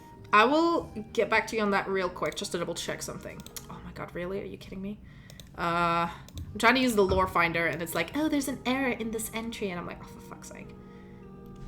Hold on. Do you need help? No, it's fine. It's just errors out sometimes. Yes, markers and editors. That would probably happen if you're switching a category and another box is already filled. So you just need to empty it out and like select a new one. Yeah. D2 violates the rules of the cell. What the fuck? Anyway, I can find information on this dude here. I have him in the big list. I'm just looking for the shop owner for the clothes real quick. So I have him up. I'm sorry. Yeah. There we go. All right. Okay. Yep, we got it. Awesome. Yeah, so what is northeast of the city? Let me bring up a map real quick. So, northeast of the city, you've got... so currently you're in the city of Lodimra. Hold on. Let me get the... Hold on. Should get the map out. Sorry, that I know you probably should have asked this question. Should have had it ready, but I didn't have it open, so give me a second. So, Saldana, how are you finding the vegetables today? Oh my, I bought these like nice tomatoes from like this lovely little shop, just down the road. Well, hold on a minute. You woke up today and you went outside the inn to buy tomatoes to bring them to the lunchroom here? Are you sure Todd isn't gonna give you a stink eye for that? Are you saying his tomatoes are bad? What? No. I would never. No. What? And on that note, thank you for the distractions. I can now tell you what is northeast of the city of Lodimbra. So directly north, there is a river that's going up into the north, and the river called Solaruna. And the river leads all the way up from the Vermilion Sea. Which is where you guys are, which is where you can see from Lodimbra up the way to Cristero, which is a small... why is it dark? No, I don't want to select it. Here you go. Is it the same river we followed in the beginning? No, it's a different one. So the river that is going around Lodimbra, it's Orphus River, and it flows into the Vermilion Ocean. But Orphus River and Solaruna, they come together, and then they get, they join, and then the joined part goes into the Vermilion Sea, which is actually a lake. It's not a sea, but it's called Vermilion Sea. So directly north, river up to the north. Yeah, up to the city of Cristero, which is a sort of a pretty large sort of hunting town, and it's just another one of the cities of the Empire. It doesn't have anything special about it that you can remember. It's just there. There is slightly northeast of the Laudenborough. There is following the Orpheus River. There's a city of Cloudforge. Which actually rings a bell to you because... Hold on. Cloud? What? Cloudforge. Cloudforge. It's where Danny came from. Yeah, so Cloudforge is widely known for its alchemical practices. A coalition of different schools of alchemy designing different materials and potions and researching natural ores, etc. across Esthara. It has a magical academy to assist this as well. It's similar to the magical academy in Laudenborough, but it's not as big as the one obviously in the capital city. But it is mostly known for its sort of alchemical studies. So everybody who wants to study alchemy, sort of ores, materials, they go to study in this city. It's not the only thing northeast. There's another city called Dogglehall, which is a like sort of small town that's near Cloudforge, but it's on the main road. Again, northeast. And then a few other things that are directly northeast. Do you want me to carry on naming towns? Yes. Yes, name every town. Name every town, all the way to a different empire. All right, sure. So I'm gonna give you. Can you show me a map instead? I can probably. All right. Well, there is So there's Cloudforge. There's Dogglehall. There is Dogrado, which is a little bit further northeast, and it is quite a small sort of local town, but it is built upon ancient ruins. So there's a lot of archaeology going on in the city. As you remember, the Empire sort of assimilated these regions, but that particular region, it had ruins there even before whatever sort of country or dukedom was there in this place. Even they don't know where it came from. So it's very, very ancient. It comes from like centuries ago of Esthara. And a lot of archaeologists look into there because they're just curious about the local history. Then we have Earth Gulch, which is a sort of like it's not really a mining town. It's more of a craftsman city. Quite a few people work around Earth Gulch. I'm just double checking. I haven't missed. Yeah, okay. Then we have these are northeast, but they're a little bit less north than the previous ones I told you. These are just closely like more east than north, but they're all like on the northeast of the city of Laudenborough. I'm just thinking like directly. Yeah, there's a city of Drevane, which is very famous for its architectural college. It's lots of flat grassland. It's good for building, and a lot of like sort of architecture students go to Drevane, and it's close to Dogrado as well, which is an archaeology. So they combined the disciplines, and they use the area in between to model cities and maybe use some magic to project some stuff. And yeah, I think these are, there's 3 more that are before you get to the Empire of, before you get to the Charmontian Viceroyalty and the Mystarian Kingdom. There's 3 more towns that are northeast, but they're quite far off. Yeah, I mean, I can tell you about them if you want, but... No, it's fine. Alright, what is northeast in the city? Like, what is in the section of northeast in the city? If you take in the city center. itself, okay. Yeah. So, if we look up at the map of Laudenborough, which I can actually bring up here on the screen. Yeah, bring it up. Show the Yeah, class. I don't have the actual full, because I'm using an Asgard's map, because the zoom in is quite good on the Ravinian Empire. That's why I can't put it up on there, but I can put up the map of Laudenborough, which I do have. And you obviously procured a map. I remember you guys asking about a map sometime before, so you do have it. Oh shit, let me find it. Hold on. If you want to piss off Mats in the future, when you're naming towns, just name them according to the local geography, like Forest's End, if it's at the end of the forest. Right. This might be a bit too small for you to see, but what I'm gonna do is What is this, a city for ants? Oh, no, that doesn't work. I was trying to increase the size, but I don't have zoom-ins of this, but I can tell you the city is basically round. In the center, you can see a little... I'll just send it to you on Discord. Whoa. Be casually going... So in the center of the city is obviously the city's built on a hill. So the hill is in the center and everything else is built down from there. On the top of the hill is obviously the church, the cathedral, the Grand Cathedral. And okay, here we go. I've sent the map to you guys on Discord, so you guys can see it. But basically, at the north of the city, you got yourself some. Hold on. The academy is in the whole northern district of the city. No. In the north, we have Saints Row. The main roads going through it, is it just marked 1, 2, and 3?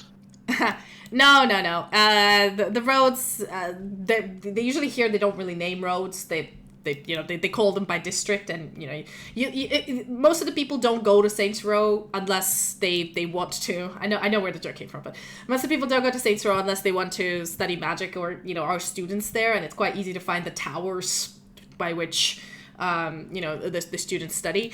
But directly north of the city, there's obviously New Row, which is northwest, which is where you would know back all of the people who have been raptured come back from at midday every day. And then there is the Cotton End, which is just like a small market that follows the road up north. And there's another road up north to the right through the fields from the city. That's about as northeast as you can get at the side of the sun. There's basically, if you're going straight northeast from the city and not going anywhere else, like if you're just going north and east, there are basically 3 towns that are directly northeast. I'd say, you know what? I'll send you a snapshot. I'll send you a snapshot, and you'll just be happy with that. And I'll post it on here as well, because I don't know how to explain it to you guys. Like, northeast is a lot of places northeast. Points at map. This is where location. Hey, I just wanted to cut it down because you said head northeast. So I'm like. All right. Clearly, you're supposed to just start walking and not look back. I mean, all right. obvious. So I've done a snapshot. I posted it on. Okay, I'm gonna save it. Hold on. Yeah, I've. So that's a snapshot of everything northeast of Lodenborough. Lodenborough is in the lower left corner. Okay, I'm just gonna quickly save the image so I can post it on the stream. 1 second. There's a lot of stuff's happening right now. Bum bum bum bum bum bum bum bum bum bum bum bum bum ba bum bum bum bum bum bum bum bum bum. There you go. That is what's northeast. I mean, you guys won't be able to see the whole thing, but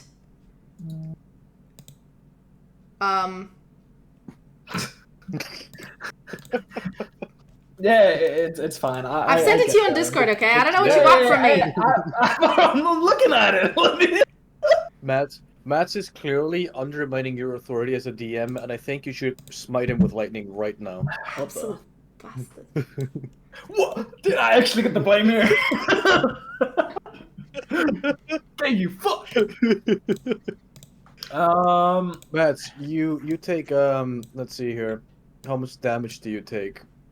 Anyway, so the cities that are northeast within the Empire from Lodenborough are Cristero, Metatharnos, Schmittimo, Flacken, Stormbird, Horst Glen, Cloudforge, Dogglehall, Earth Gulch, Doggerdoe, Earport, Bearhammer, Littlemeat, Broodhammer, and Drivane. Yeah, and that's Earth fine. Gulch. Do I have any idea about what the fuck the Crimson Death is?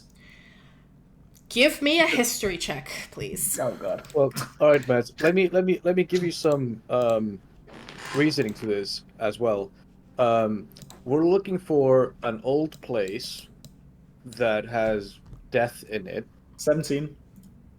And there's a town known for its archaeology. Yeah, I figure too, but I still want to know. Yes. Yeah, Crimson Death. You rolled a 17. Is it like the Black Plague, but you just like became red? No, you think you've heard the name Crimson Death. You're not sure what it is, but you were pretty sure it referred to a person. It wasn't any kind of plague or anything. Crimson Death, you don't know who it is. You've not heard, like, I'd say from rumors and from just, living in an area, you've heard, like, oh, have you heard of the recent thing that happened about Crimson Death? It's like, oh no. It's like, what have they done? And, you know, so Crimson Death is like a nickname for a person. A pretty like notorious person from your memory, but a 17 isn't high enough to like on the spot remember who they are. Like this is your life's rumors you've heard of people whispering about. Like it's just a recalling of the name. You don't really know who they are. You might need to look for this Crimson Death. In which case, after I'm done with just thinking through all this, I'm gonna head to the inn where I know the two lads are. So, meanwhile, Sildana, you leave for rent in the inn to do whatever for rent does, and go off to find yourself a tailor. As you go to opened up the wrong one. I have so many things open. As you go into the city, you look around the streets. There's so much like shopping. There's just a bunch of stuff going on. There's a lot of places to buy stuff. But you do find a few sort of merchants. You remember there was this one Balbo's Extraordinary Emporium that sold absolutely everything. But it seemed like it's more of like a mishmash shop. You find there is a place called the Feather Leather, which is more like leather armor, leatherworker tools kind of place. More specific, like they do like blacksmith's aprons, like blacksmith's gloves for metal work, like, you know, custom they do some armor, but it's not as good as the armor smiths in the like you basically look through the, you know, you look through the catalog, and then you find the place called the Flawless Cloak, and the reason you find it is because it looks like the most ostentatious thing you have ever fucking seen. I think I have a picture of it. If you find it, hold on, where is it? Most ostentatious thing. Yes, it's superbly ostentatious. So the building itself has like, it looks like a high street shop. It looks like it's got these windows and there's tons of people going in and out, and it's got a few floors and it's got like a gilded sort of a gilded exterior. It's very sort of a big fancy building. You can't miss it. And the name of it is a Flawless Cloak. A Flawless Cloak. Or the Flawless Cloak. Well, yeah, it's something like this, basically. Yeah. Is it basically like this open, where like a lot of people are coming? Oh yeah, no, it is pretty open. There's a lot of people coming out. There's definitely a lot of fashionable sort of eccentric outfits. There's like obviously tons of capes. There's scarves. There's silk and all sorts of things. There's one mannequin that's just standing there with a bunch of like measuring tapes on it, and, you know, like swatches attached. So it's very artsy. And there's obviously, you notice like as you look through the glass windows into the store, you see there's a lot of people running around, a lot of sort of you know, measurings, and there's you notice like there's an area in the back that's covered up that people go to with people to get measured. You know, it is a sort of a custom dress shop. More like a fancy outfit. I guess I'm just really just gonna have to go inside, and I'm just gonna have to ask people, really. Yep. I'm gonna just go inside. Yep. As you go inside, it's busy. There's a ton of people. But the moment you step in, immediately, like a young girl of about 15 or 16, dressed up in all of like black and white uniform like everybody else, comes up to you with a pad and a piece of parchment on it with a quill, and goes like, "Hello! Hope you're having a wonderful day. Hello. Welcome to the Flawless Cloak. How may I help you today?" Yes. You see, I've gotten a new job recently, and I'm in need of new attire. Of course, of course. What sort of job is it? A maid. Oh, Basically. a maid. We do have a selection of a lot of standard maid uniforms. However, we could do a custom made uniform according to your size, and we could fit it as well. The service is all done in the shop. Okay. Anyway, so you said you can have it custom made? Obviously, we have some swatches, like standardized uniforms that a lot of nobles in the city would like to have all of their maids and all of their manservants have the same uniforms. But obviously, they all want to be a little bit more unique, so we have a standard shape that we can then alter according to your preferences. Yes. This one requires me to be a bit more combat proficient. Of course, we have that option as well. Okay, then. That's good to hear. No, don't you worry about that. A lot of the nobles prefer their staff to do both jobs as security and as maids, so it's pretty standard. But that would be a little bit of a more custom order, so I would take you to one of our tailors, if that's all right with you. If you don't mind sitting down here, I'll bring you something to drink. What would you like? No problem. Water, juice, wine, tea? Wine? Sounds nice. Of course, no problem. Please take a seat, and I'll be with you shortly. And she, whisks away, and there's a bunch of people walking around. You see other people sitting down, browsing magazines, a very ostentatious lady with, an actual live otter around her neck who's just, nibbling on pieces of meat that she's giving it as she's, listing through a catalog of fancy ball gowns. There's a bunch of people here doing weird, random things.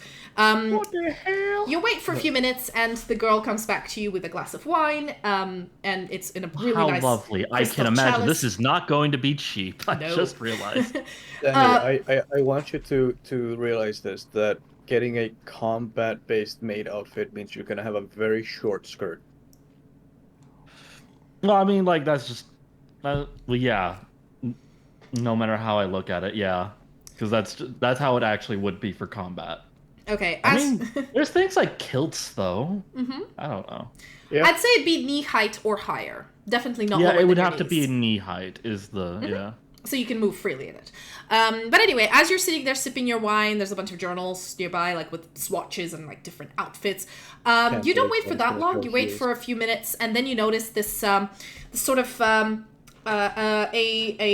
dragonborn, a black dragonborn that looks really. At first, from afar, you're like, "Is that Bax? What the fuck is he doing here?" But no, it's not Bax. It's that sounds racist.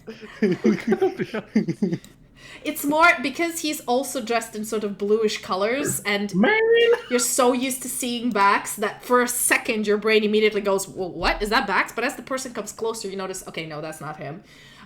Just by the way they walk and the way they're coming towards you with the attitude of a confidence and sort of swagger. Yeah, there's no... Sorry, I turned off music for a second there. But yes, just trying to find this person to give you a picture. So this person...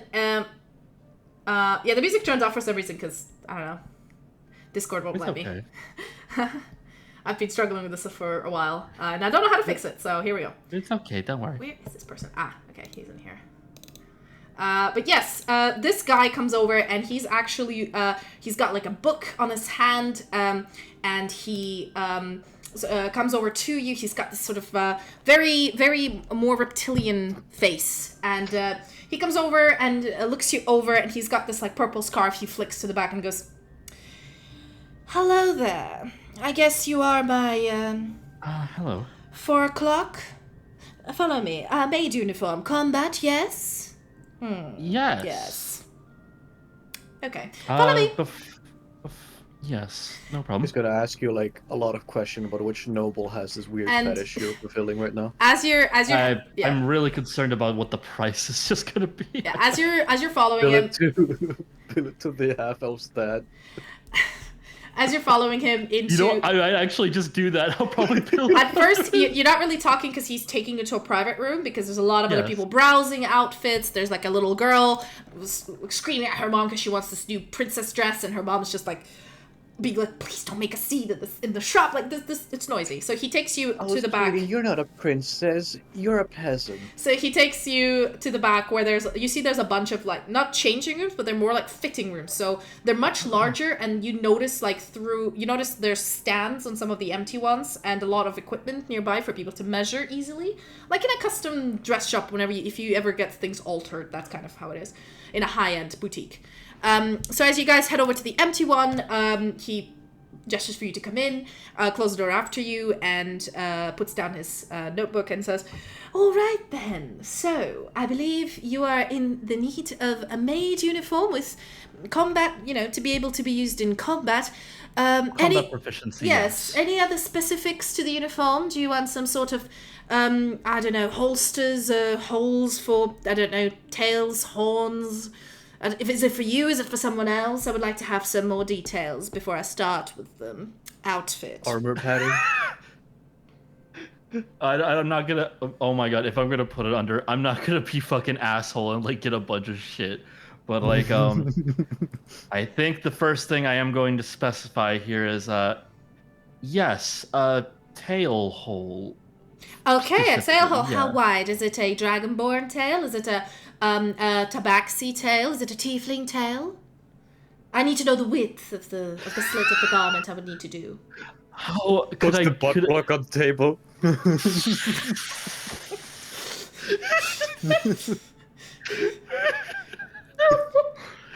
trying so hard to think about this. About this wide. How big would I remember what the tail was like? It's the same as tabaxi, so the cat people, they So also have a tail. I'm gonna say a tabaxi. All right, a tabaxi tail. We have measurements for that, unless it's we have an average size, unless it's like a specific one. Go with average size. Mm-hmm. Yeah. All right, fine. Any other specifications you'd prefer? Do you want? What's the length of the? I assume you want a pantsuit or a skirt, or what's the preference here? Well, the style does require to be how do you say French made, but France doesn't exist. You could say Made. you could say a Charmontian made. Oh yeah, Charmontian made. A Charmontian made outfit. Yes. He does a little styles. like a little eye to you as he looks you over. Says, "All right, Charmontian made uniform with a slit for a tabaxi tail. How big would you want to have the shoulder puffs? Big, small, extremely large? Not too big, I would say. All right. Skirt length? Skirt length, knee height. Knee height. All right. That's quite classic. Would you be needing any accessories with that? A sort of a maid hat, some shoes or gloves or any such thing? Shoes, I would say just You good. got the pass thing, right? Oh wait, those are for both my feet and hands, right? So I can't. Yeah, no. Then that's fine. No, what I have already is fine. All right, that's fine. Okay, well, is this for yourself? And he sort of looks you over and, questions, or for someone else? So should I take your measurements, or? No, this is for work. No, I understand. What I mean is, are you going to wear it so I take your measurements to make it? Or is it for someone else you're buying? Okay, that's fine. Please step on the stool so I can take your measurements so I can start altering the uniform. Alright, yes? Danny. You do realize you just told the man that this is an outfit for you, but it needs a tail hole, and you don't have a tail. He doesn't seem to have blinked on that. He has not said anything, so I am going to live in bliss, alright? Delulu is the Salulu here, okay? Oh, man. Yes, indeed. Hold on.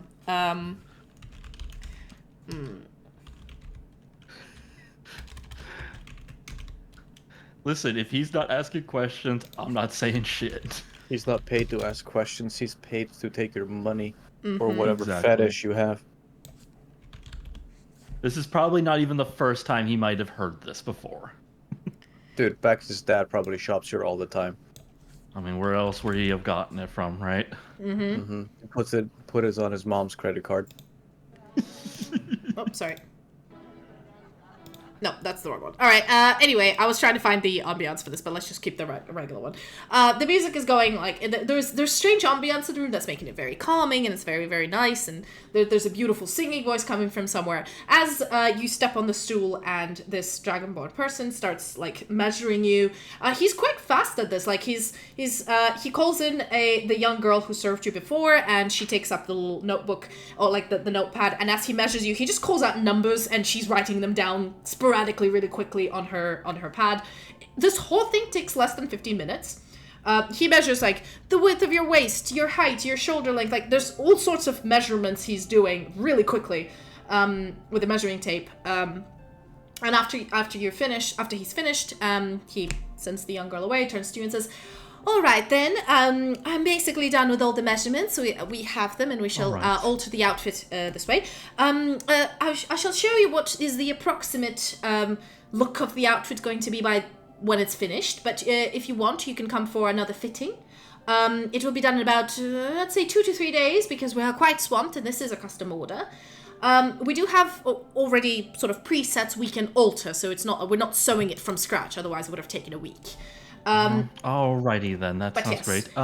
If I may, give you the name of my. Yes, of course. If you'd like to write it on your employer, employer credit, yes. Obviously we do this it's a very common procedure. If you just give me the names of your employers, I will write it down. Yes. What was their names again? Actually, what legit DM I don't know. What is their names? Do you remember? No, come on! It wasn't that long ago. In game it wasn't that long ago, but it wasn't that long ago for me IRL. Come on. Do you pay attention, Danny? Do you know what the name of the? I keep saying their names every time I mention that they're speaking to remind you of who they are. Do you remember them? Is my question. Listen, it's been a little fucking while. Should have taken notes. Give me the name. He's looking at you expectantly. Can you please help me? Starts furiously sweating. Can I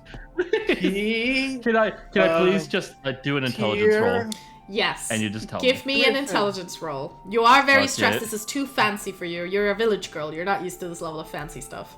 This is very intimidating. I don't have any modifier for it, but yeah, nope. Fuck it. Please be something good. Oh no, it was almost an 18. Come on. That is a 6. You are so intimidated by this whole environment. You were swept in, immediately served wine, which was good wine. You got pulled into a room. You're now alone with this guy who's expectantly staring at you for you to give him a name of your employer, and you're just sweating bullets. You're just like, I'm so anxious. I don't know what to say right now. He sits there waiting, sort of taps his hand, and then looks up at the the girl is standing at the back of the room now at this point and looking at him, and he goes like, all right, you know what? I have another appointment. I have to do another fitting, a final fitting for a particular lady of mine. How about you take a seat over here and take a breath and see if you can remember who your employer is. I will be back in a bit. I reckon 15 or so minutes. So, but Monica here was going to serve you any sort of drink or refreshment you would like. Right, Monica? And Monica goes like, of course, yes, I'm here to serve. And he goes like, I will be back. Take a rest. And he flicks a scarf and swishes out, and then you see, preposterous, I've been waiting for a whole 3 minutes. And he goes, apologies, Lady Banbury, please, this way. And he goes like, of course, Ether, goodness, I wouldn't have anyone but you. Everybody else is so incompetent at this building. And, and he's like, of course, madam, of course. And they walk off into a different room. I'm trying to remember their names so hard. I'm trying. As you're sitting there with Monica being really nice to you, and she kind of looks at you and goes, first day on the job? Yeah, this place can be intimidating. I understand completely. A little bit, yeah. I'm not used to this. I'm sorry. No, I get it, and I see you. You seemed really anxious, and it's okay. I get it. How about I give you some cookies? We're not supposed to serve food in here because fittings. But I have some in the back, and I'll get you a nice cup of tea, and you can rest and relax and see if you can calm down, and maybe it'll come to you. Okay, yeah. Okay, maybe I can actually help you, because I've been working here for a while. Do you remember what, they looked like, or where their mansion was, or what the mansion looked like, or if there was any staff The moment I fucking... this is out of character. The moment I say it, she's gonna burst up like, what the fuck? How the fuck do you not remember their names? Probably, but you don't know this for now. So she's looking at you expecting, you can give me any information and I might be able to, because if people came with similar... So far, we haven't really had requests for Charmantian maid outfits ready for combat. That's kind of rare, but you never know. Nobles can change their mind very quickly, so... Do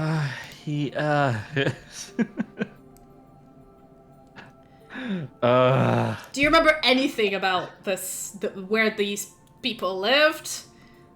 Because you've been to their house. I've been to their house. Do you remember maybe how many family members there are? They got one son. Okay, so... They're the only elves in town, I believe. Oh, wait. Well, they're not the only elves in town, but... Wait, it's a family with a son, right? Does the son go to the Magic Academy? Yes. Oh! You might be talking about the Falinels. Yeah. Yes.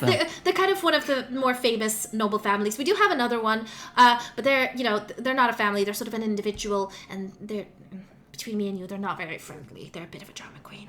But yes. Oh, so it's probably the Falinels. Okay. I'm not 100% sure, but we can taste the spite.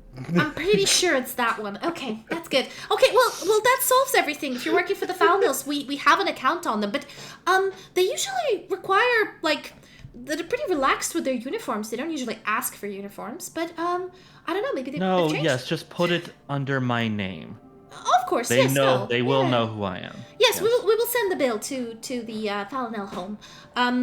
We do have their credit account. Oh, wonderful. Okay. Yeah, I mean. Okay, good. Good that we sorted it out. This bill one day is just gonna be like extravagantly erotic maid outfit, Sultana. All right. Well, I'm pretty sure the father wouldn't even care. He'd be like, huh. The mother would be like, hello, what's going on here? I saved your son's life, okay? Monica looks at you, Soldana, and she goes to be honest with you, I've seen the patriarch of the family, the Duke himself, come over and ask for some really ostentatious and risque outfits for a house party, so I'm not surprised that, he's requested a Charmontian maid outfit for something. Once he just asked for a bunch of leather bindings with a cock sleeve, and I'm like, all right, buddy. We, honestly, us in feather leather, the flawless cloak, sorry, I used to work at feather leather before, but I got fired. I'm too chatty. But anyway, in the flawless cloak, we pride ourselves on discretion, and we don't ask extra questions. You order it from us, you pay us money, we just make it, and we shut up. Yes, so, no problem. As well, you pay us money, we do things. All right, I'll still get you that tea though, because you still seem a little bit stressed. Okay. Yeah, thank you. And yeah, I'll tell Etha about the outfit. Okay. And she heads out, gets you a cup of tea, really nice teacup. In about 5 minutes, Etha comes back. This Ether she's been talking about, he flicks his scarf back and goes, oh, what did you say? You were working for the Falinels. Goodness me, I wouldn't have made you wait. And you notice his attitude completely changed the moment you said you were working for the Falinels. I'm sorry, And he goes no, I'm sorry if I seemed a little bit apprehensive at first, A ranger walks in clearly asking for a maid uniform. It's, we don't usually judge, but it was a little bit unusual. But now that I know where you work, it's perfectly fine. You must be new, of course. Do you reckon if this is the new uniform for all of their maids? Because if it is so, I can make a batch of these and just send them over. I'm not sure. Right, I'm brand new. Right, well. Great, of course, no problems at all. I hope you had a wonderful time here. Please come again, and do tell the Falinels to come over once more. Or if you require any outfits, just show up. I already know your face. It will be done within seconds. We'll take you without any cues. Everything will be great. You know what, Benny? You know Thank what? You You should order a uniform for the wife, just to, as a little present to them. Wait, what? For the Duchess? Yeah. You want to order a Charmontian maid outfit for the Duchess? What? Okay, what's your reasoning? Love life. Oh, is that what you're thinking? She's gonna be like, why is one of the dresses for me? Explain. He's like, didn't want to leave you out. Sorry, babe. So, what are you doing? Well, I say thank you for everything, and I guess if I'm ready to go, I just go then. Yes, of course, you're escorted with, the treatment you're having. While at the beginning it was very polite but very cold, now it's like, oh, you're a VIP customer, of course you can come again anytime, blah, blah, blah. Especially by Ether, he's, fawning all over you. As you leave, he gives you his card, which is, it's scented, and it's got, a nice little shades of iridescence on it. You don't know what it's printed on, but it clearly has, printed letters. And he gives it to you and says, naturally, and of course, if you're working there, if you could maybe recommend my personal services to the young lord of the house, of course, I would. I'm a new designer in this place, and I'm due for promotion. So you won't regret it, trust me. I'll give you a nice discount on whatever you need, personally. He gives you a... I just go, oh, thank you again. Of course. Goodbye. And as you know, he sort of waves at you as you leave the building. Like, it's really insistent. It's kind of creepy. But yeah, you now have order of a Charmontian maid uniform with a slit for a cat tail that you can pick up in 2 days. Yay! Hopefully it comes in time. Yeah, no, mark that on your notes that in 2 days you need to come pick it up. It'll be there. Yeah. Meanwhile, Bax, you make it back into the inn. You notice Furbrand, I assume, just chilling in the restaurant. Tasty breakfast, man. Tasty breakfast. I'm just like. Am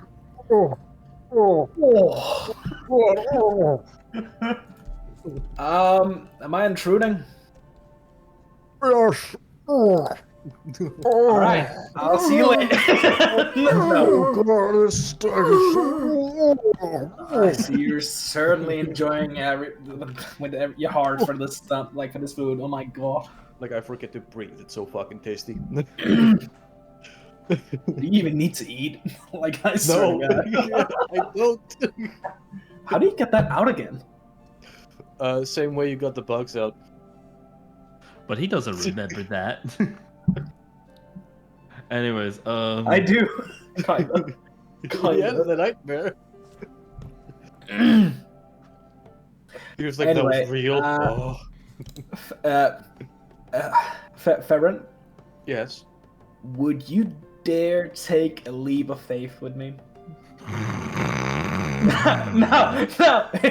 I know in our context that sounds difficult to understand, but I mean, in regards to our next objective. Listen, man. Between you and me personally, no. absolutely not. Between Fervent and Bax, yeah. All right. I may have found out a few details about what to do next. We might have to go. I'm currently waiting on the bishop to finish writing up the registry for all the priests in the city. Is it urgent? I mean, about as urgent as it can be, honestly. About as urgent as it can be. Alright.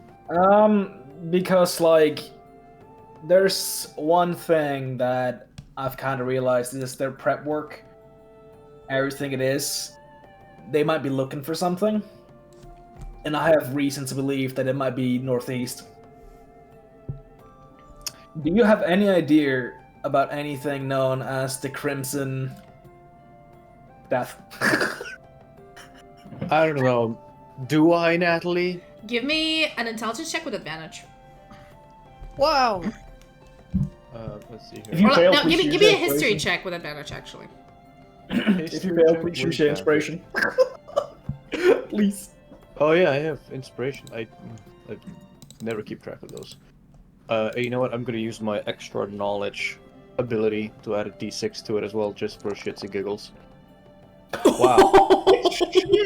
Oh damn. He rolled a 1 and a 2. You know what? Bruh. Yeah, I'm using inspiration on that. Okay. What the actual? You get to reroll only once, so. Yep. Slightly better. Okay, that's a 14. You recall the name. Like, when he says Crimson Death, it rings a bell. It's not like you've never heard it before. You weren't really involved with this, but you do know it belongs to a person, especially because you've heard some people where you worked were trying to locate this person. They're a person of interest. They have done... They're considered to be a Night Favician spy, or sort of a spy from the other side that has an operative that's been working both in Night Favicia and has been seen in the Empire, but they're just notoriously difficult to catch. And the intelligence knows about them. They've been trying to find them. They've always arrived sort of where they've seen the Crimson Death, but, you know, late. but you have no information about this person. You just know that they're a person of interest that some of your higher-ups and other people in your department were looking for. It wasn't your mission. So that's all you know, unfortunately, with a 14. Mm-hmm. Well, I can't say I recall much. And I look around the room. Are we alone? Oh no, you're in a restaurant. There's a bunch of people here. Mm-hmm. Use that name very lightly. And when I say very lightly, I mean don't mention it again unless we're alone. Well then. You want to continue this conversation now? In another room? Unless you want to finish the food that you can actually digest. Oh yeah, because you don't need to eat, you don't need to sleep, you don't need to do anything. I enjoy the flavor, alright? I mean, I guess few things I still have in my life. I guess it is a good way to keep your sanity. Feel alive. I mean, why would you rather I do? Sit in a corner and just mope? Yes. No, of course not. Anyway, let's go.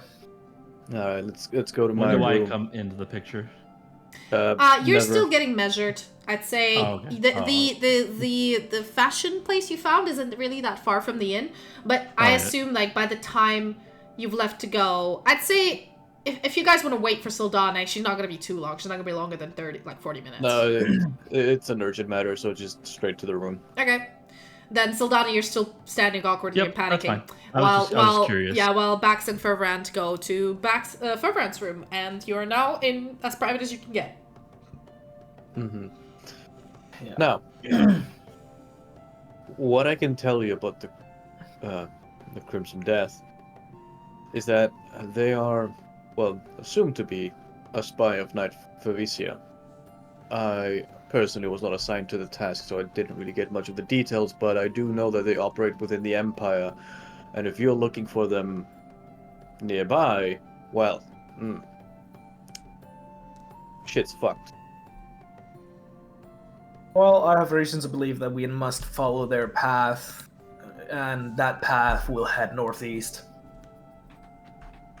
And that northeast, what would make sense in the cities that I remember will probably be, there's a few: Dorgal Hall, Cloudforge, Horace Glen, Old Stormburn, Ireport, and the Dorkwit.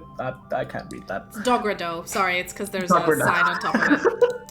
No, because it's a travel away from the city.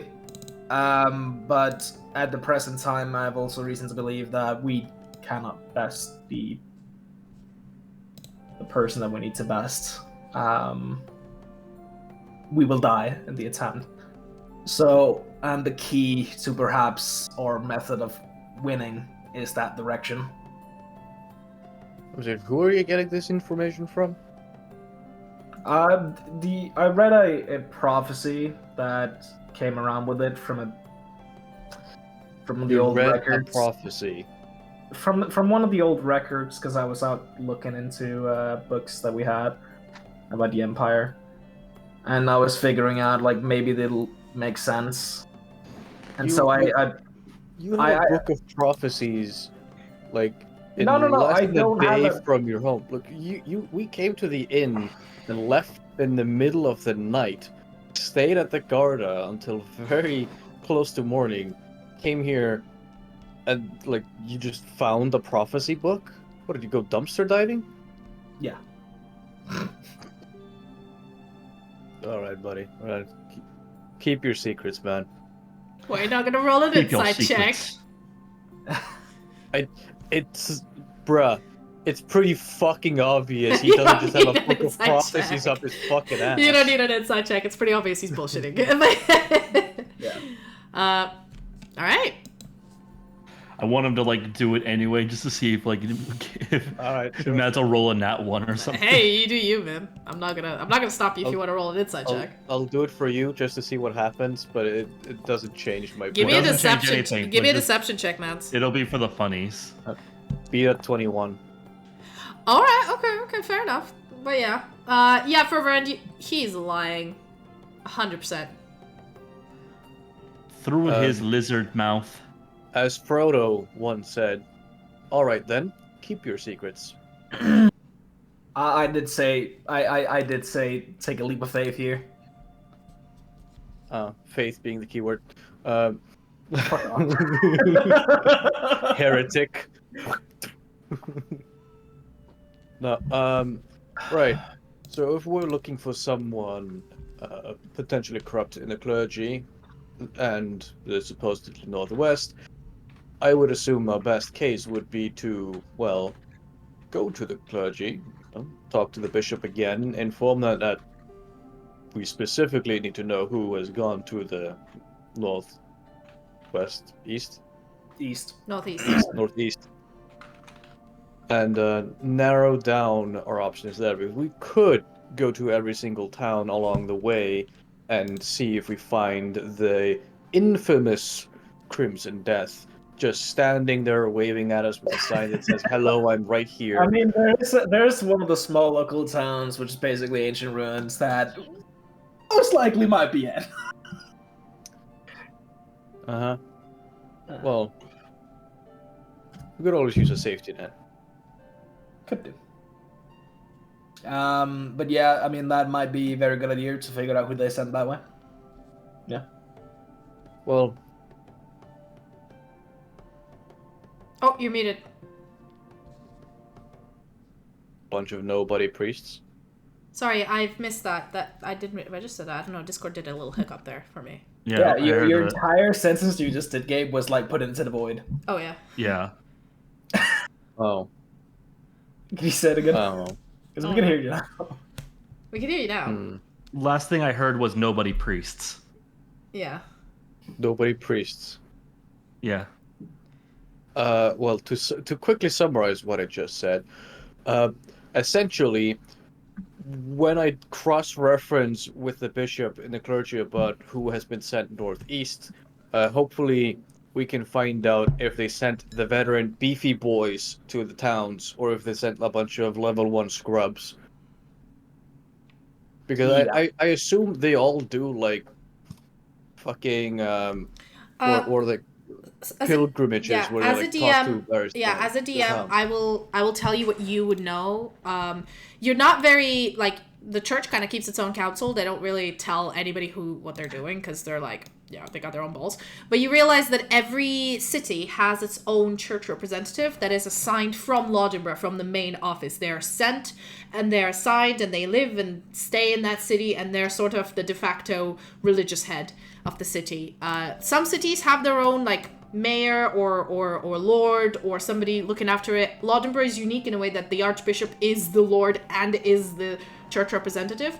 But the rest of the places definitely have a local bishop or archbishop, depending on the size of the city, that is a part of the clergy. Lodenborough has its own sort of people, and they do hire and train new priests for Lodenborough.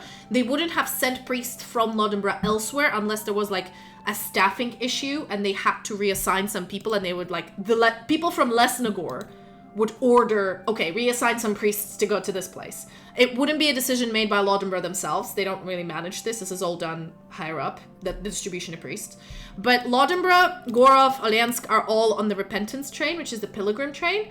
All of the cities that you're talking about northeast are not on the pilgrim train.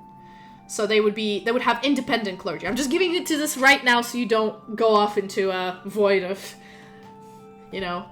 assumptions about this. You know that it's like Lodenborough has the jurisdiction to train its own priests and put them in like clergy, but they don't have the jurisdiction to like assign priests unless requested by like the lady or like higher up bishops from the capital. Then I would really just need to know what priests or recruits for that matter have left the city and if they know where. Mm-hmm. Yeah, that's possible. That's fine. So yeah, I kick open the bishop's door again and go, "I'm back, motherfucker." Right. I'll be along for the road. I'd say at this point Sildana makes it back, and I assume you enlighten her of all of your decisions. We're going for a trip. That's all I say. Rocket ship. Wait, yeah. as I come in.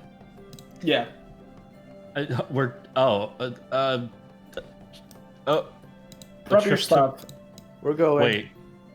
Where are we going? Grab your stuff. Pack your things. We're telling you on the road. Don't worry about it. What? We gotta leave town for a while. Yeah. Wait, how long? Come on. Like a week, maybe. But I just ordered a new maid outfit! You what? What?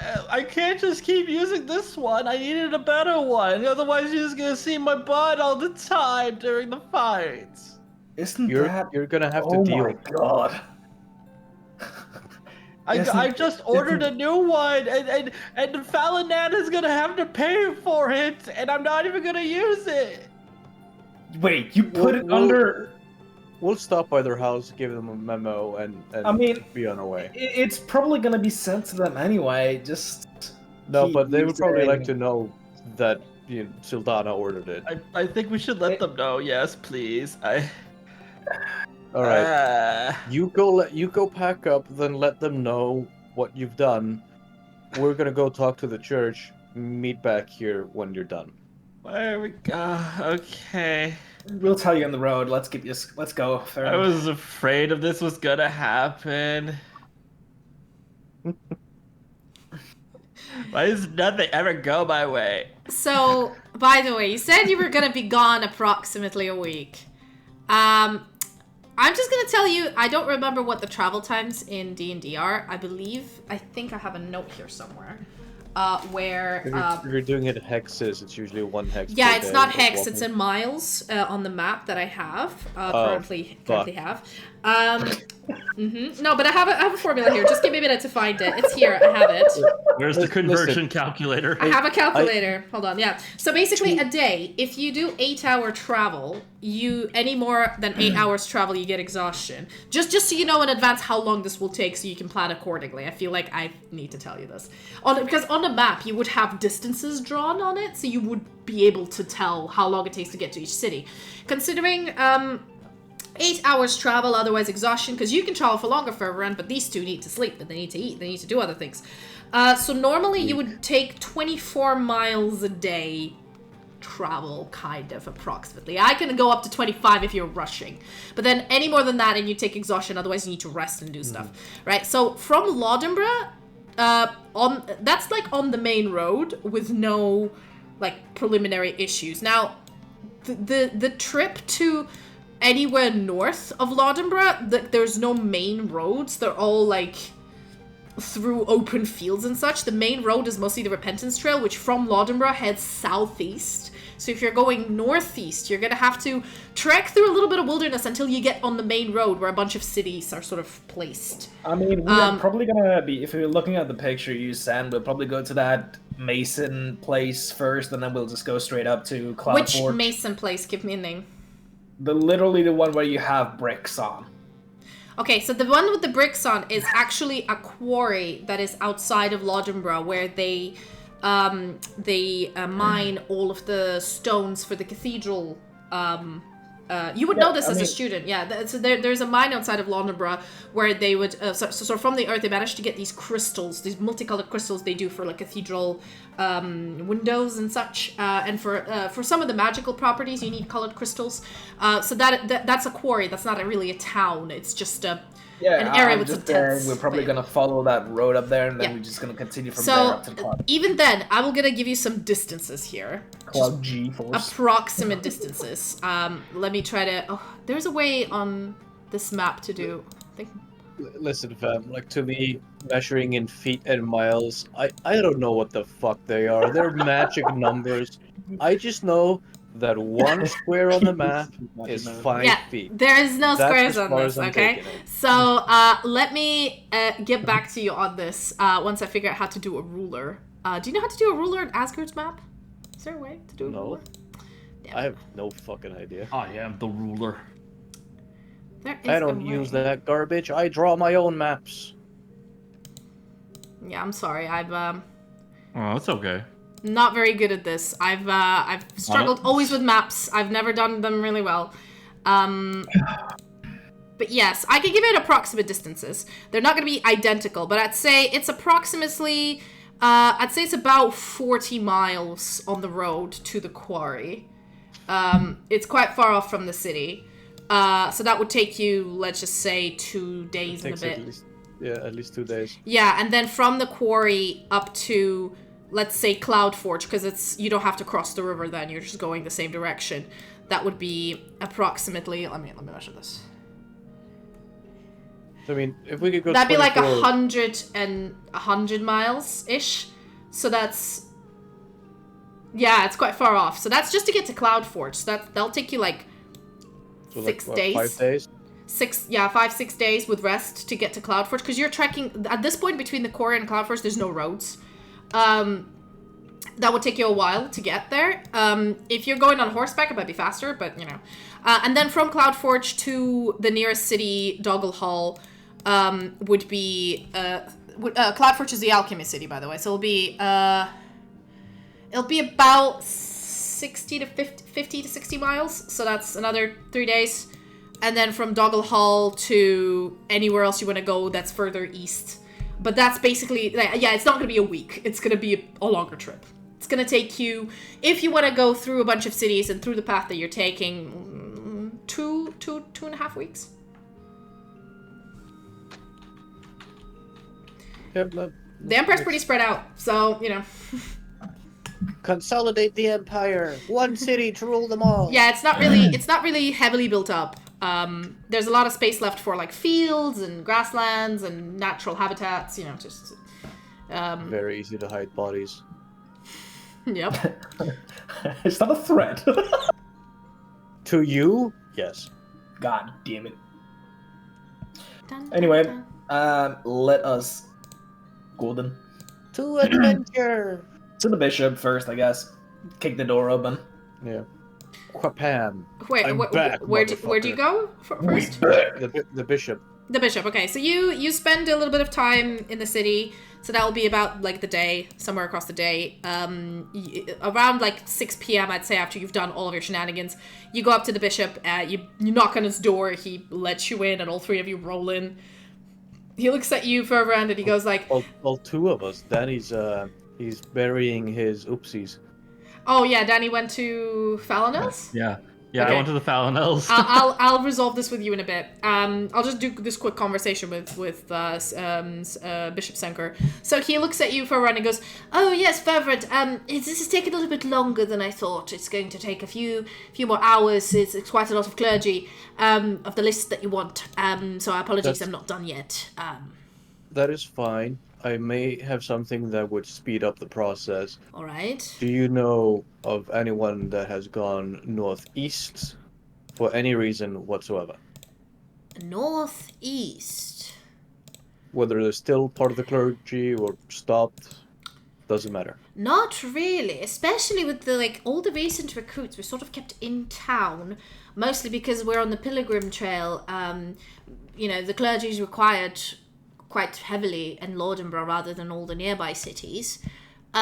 So, I mean, maybe some people have gone from Olensk or Gorov, which are nearby cities that don't really require that much clergy, but anybody on the Repentance Trail are going to be heavily staffed, so they don't usually reassign anyone from here elsewhere. Like, from the records, I read that everybody we've trained in Lordenborough has stayed.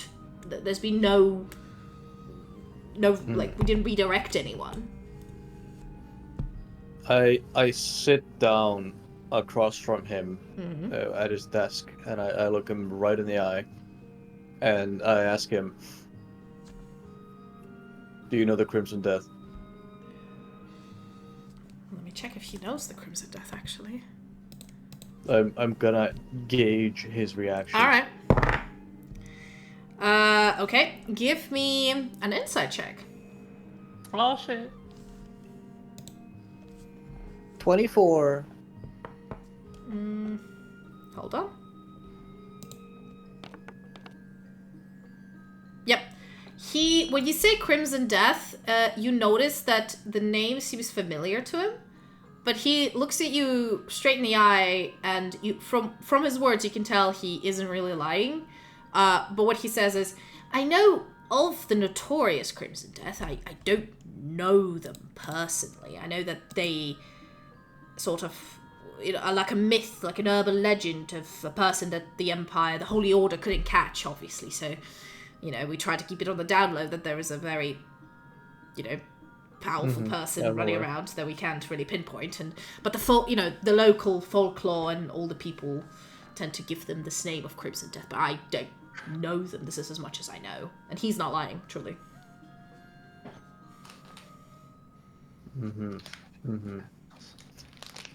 How well do you know the neighboring towns?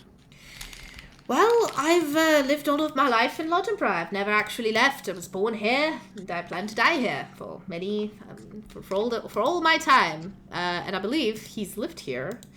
Let me actually double check. Just to make sure I'm not messing things up. It's like, I lived here almost 230 years, and I've never left the city. But yes, I do know about some cities around Lodenborough. There's obviously the hunting village of Gorov that usually supplies us with all the meats and the furs and, to trade with the rest of the city. It's on the Repentance Trail. There's the small town of Wagenburg, from which a lot of boats can be taken to the Vermilion Sea.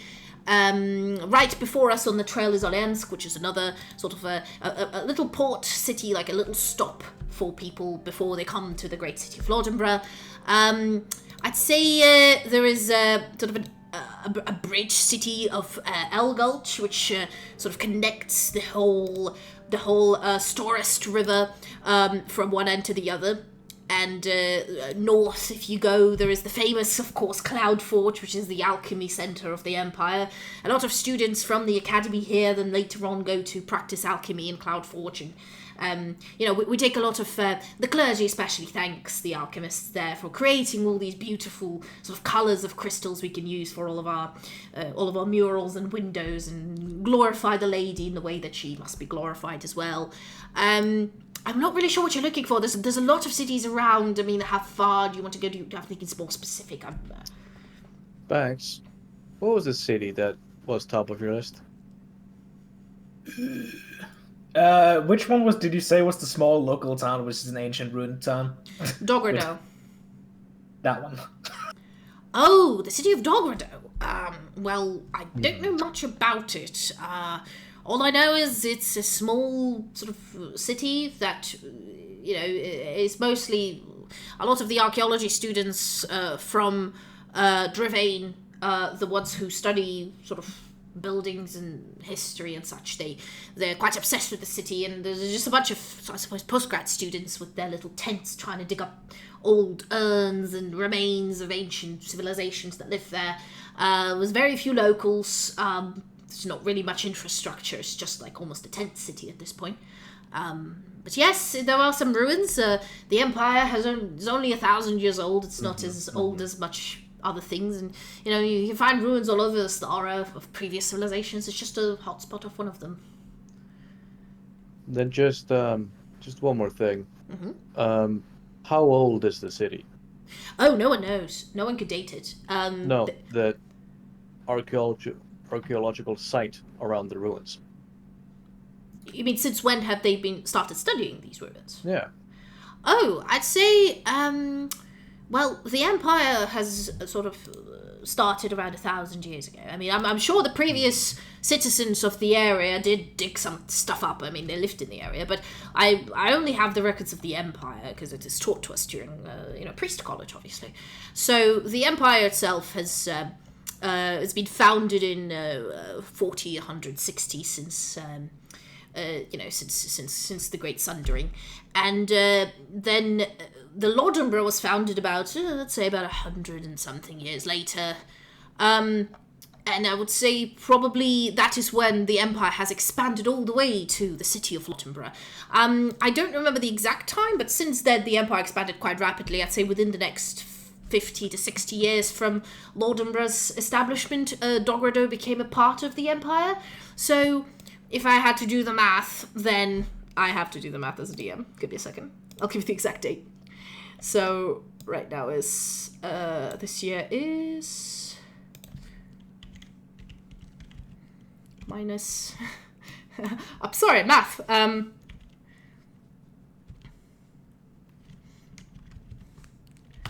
Yeah, it's around 900 years ago. That's when the city has been taken over But I'd say approximately, until people started getting interested in the ruins, the rebuilding has been finished about all of the cities nearby. We've started to have the luxury of free time.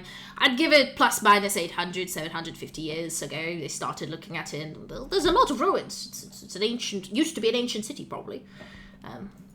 So this place has been looked at for the past 800 years? Yes, mostly by postgrads, and a lot of them, that's the thing, nowadays it's a bit quiet. It was a big hype back in the day, and a lot of people have gotten their theses out of it, and they became professors of history, and carried on doing their thing, but nowadays it's it's most of it, most of the surface ruins have been observed, some of the areas have been dug up, but, they still can't place the actual date. I think they place it sometime in the 3,000 years before the Empire started, but there's a limited amount of information because all the citizens that locally live there have, they weren't really compliant with the new regime of the Empire, so they have fled to Chalmontian Viceroyalty, and, there's not many locals that stayed in the city after the, we don't say occupation, but after we've taken over the land, as they say. So we didn't really have that much information or people to ask about it. And yeah, nowadays I think most of information about this city has been already catalogued, and there's only a few postgrads who believe there must be something more, as they always do. Still stay around, try to find it, but... I assume I can find this catalog at the Magic Academy. Not necessarily. We're not really a historical place. The historical center of, especially architecture students are obsessed with it, in Drevane. But if you'd like a place to study history, really, that would be...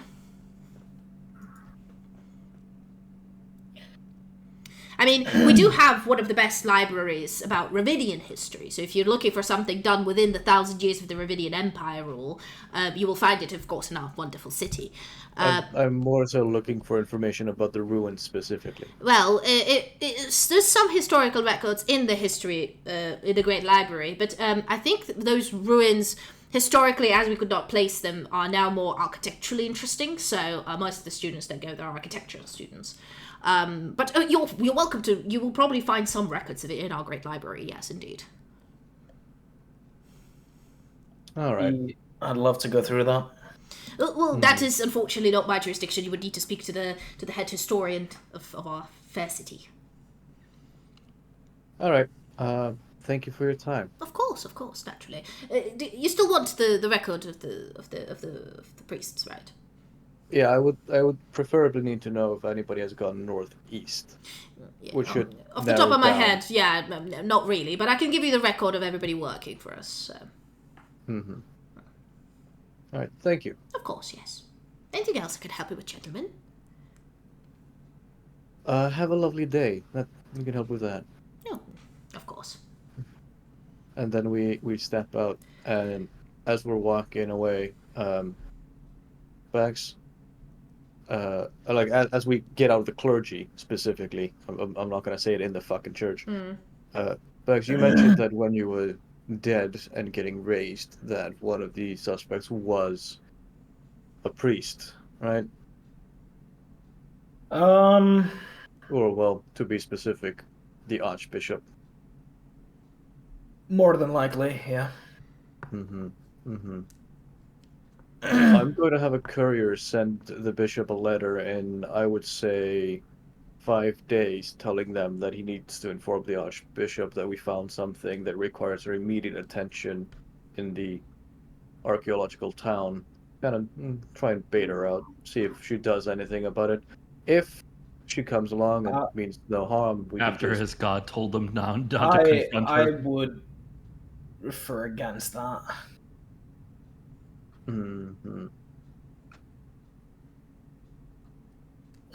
Look, I want to kill the bitch as much as you do.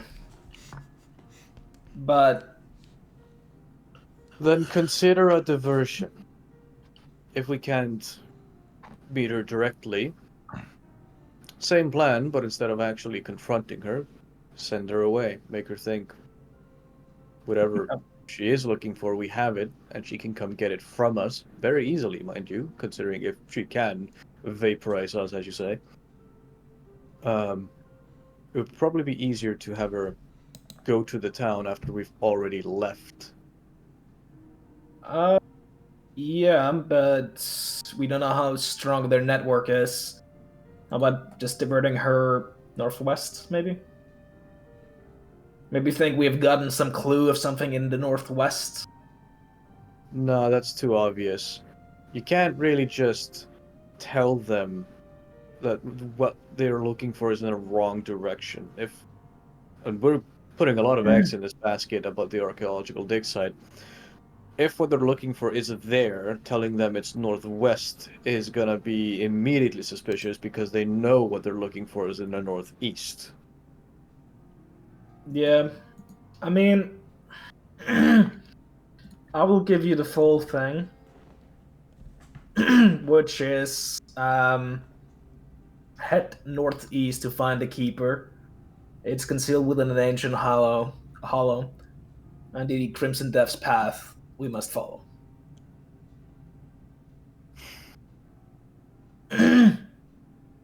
So we must track a spy. Perhaps, but it's also to find the keeper, and I'm not sure as what that would entail. And the reason why I'm I didn't specifically say everything in there as well.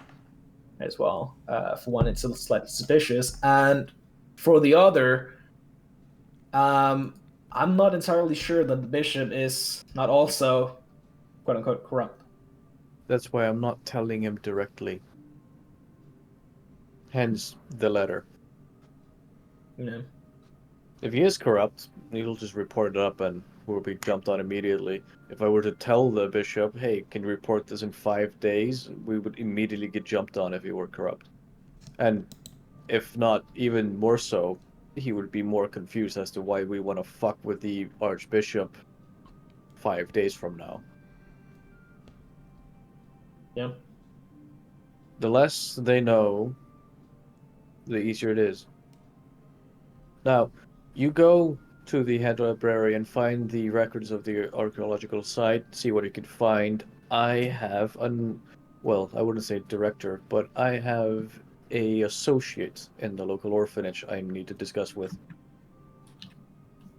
All right, I'll be going then to the library. Okay. I'm just gonna, because Saldana's been sitting here real quiet. I'm just gonna play the little Saldana scene, and I think we'll end it for today because you guys have now directions where you're going to for the next episode. Saldana, you head over to the Falanel mansion.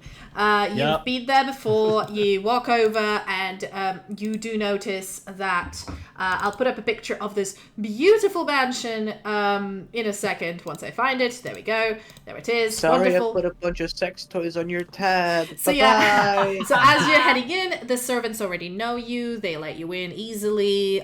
You head over, and you notice that usually like Trial is around, Tiriani and the Duke are here, but like the master of the house seems to be quite quiet. And if you ask the servants where he is, they say that the Duchess has had one of her bouts of illness, and she's been unwell for the last few days.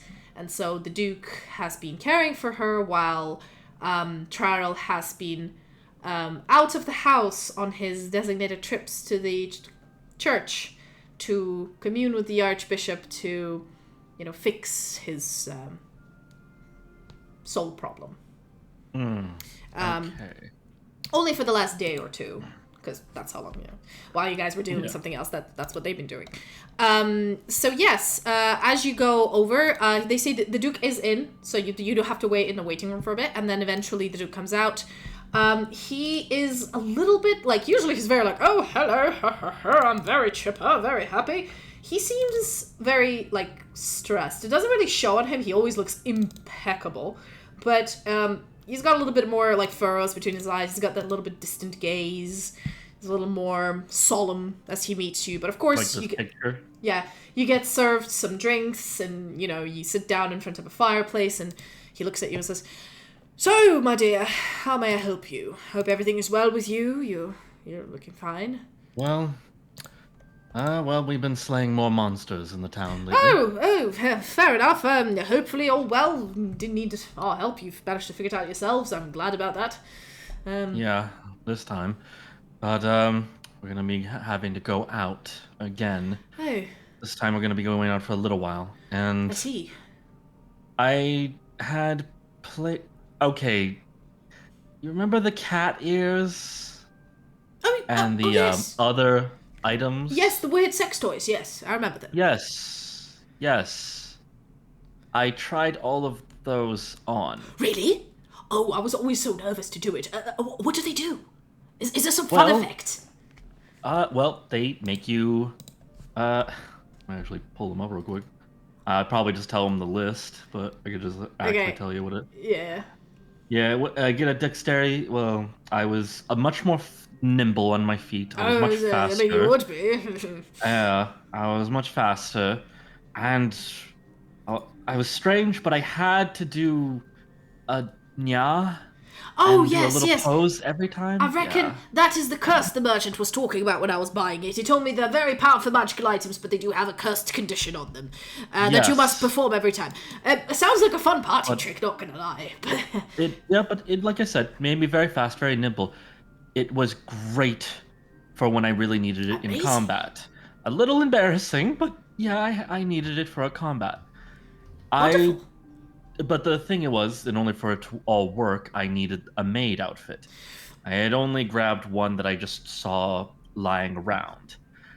So I recently decided to place in an order at a special shop for a combat maid outfit, for a real one. So maybe the tail doesn't, show as much. Yes, I would definitely recommend what was it called again? A place in Southgate. Yeah. Flawless Cloak, I believe. I think it was. Yeah, I went there. Yes. I'm really sorry for not mentioning it to you beforehand. I put in the order under your name. Anyway. Oh, well, it's just a maid's uniform. It's not that expensive. After all you've done, I mean, you've helped me save my son. You've done so many things to help us. It's the least I could do. Don't worry about it. If you want any other fancy outfits, feel free to write them on my tab. I am filthy rich. I don't need all this money. Yes, I would also request one more thing as well. Oh, yes. If you could send someone to pick it up within a few days, that's when it will be ready.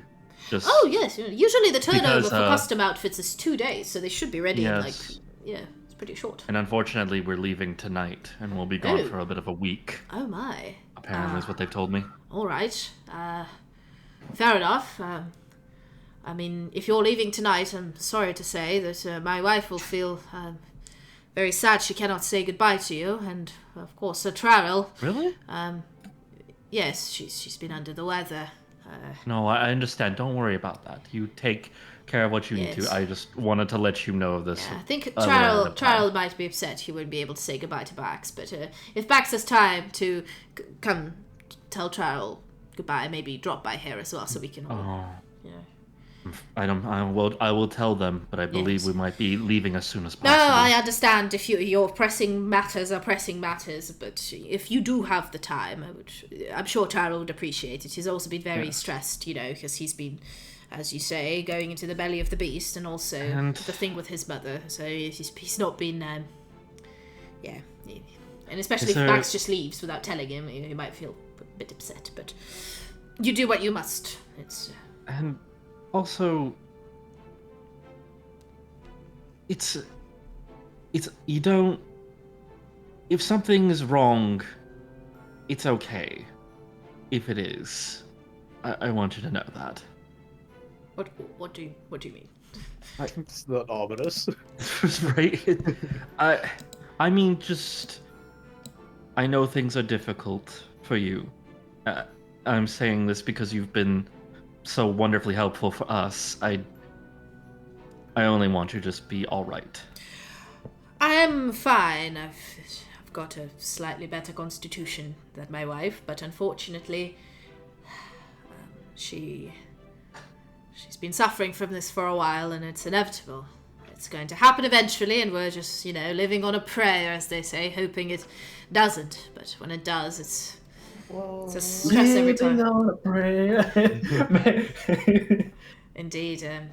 But I'm sincerely hoping I'm hoping you succeed in your endeavors. And if you ever need anything, feel free to just to tell me. There's magical ways of contacting. I mean, I will try to help as much as I can from here. And just to tell us you're alive and well and all's good. After all, Bax is like a son to me. A better son than Trowel. I make that joke all the time, but I love the boy and I love both of them so much. Don't want anything to happen. You're doing great.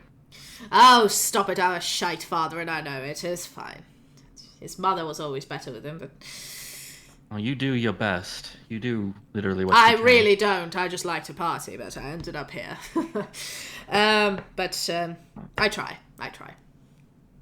I give him the most awkward hug.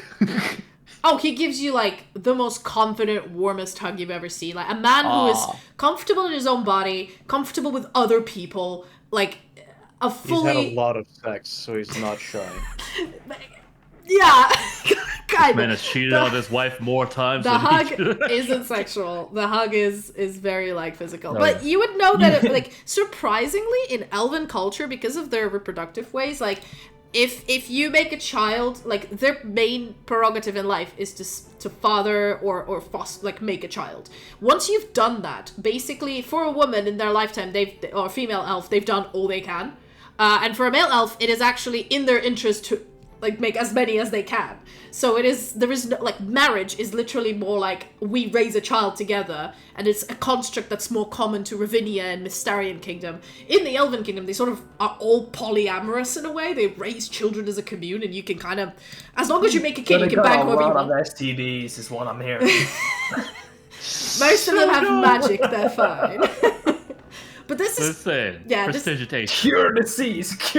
This is kind of how they live. So to them, like, the traditional ways of, he cheats on his wife all the time. Like, she sleeps with other people, he sleeps with other people. But, like, because of the way this society, Ravinian Empire, works, they live here now. They are in a legal married state for the title and stuff. But back in the Elven Kingdom, you've known a little bit because you're curious. You probably read it somewhere. But it is pretty common knowledge that they're all heathens and polyamorous pagans, and they don't believe in the lady. But obviously now that Belloir lives here with his wife in the Ravinian Empire, he kind of has to follow some of the customs. Yeah, they follow the concepts of this country, but it doesn't change the fact that during the 600 years they've been alive, they probably have fucked a lot of people, both of them. Either separately or together. Either separately or together, you don't know. Orgies are pretty common, so The wife is sick not because she's ill, but because she got an STD. That's not it. That's not it though. They've not been really talking about her illness much. They say she's under the weather, but they don't really. It's a private matter for elves, especially. He gives you this very confident hug. Very confident hug, yeah. And I just be like, and, well, I'm gonna be off now. Of course. And you take care. Again. Yeah, hope that bow, that elven bow I've found in the depths of my museum keeps helping you out. And it has. Yeah. It's been doing great. Yeah, I'm glad. I hope it keeps you safe. It does. Good luck. All right, well, I have to go. Just tell the staff if you ever need anything on the way out. And then he heads back upstairs. All right. I don't know. We've been playing for about 3 hours. I don't know if you guys want to end it here, if you need to go somewhere. Yeah.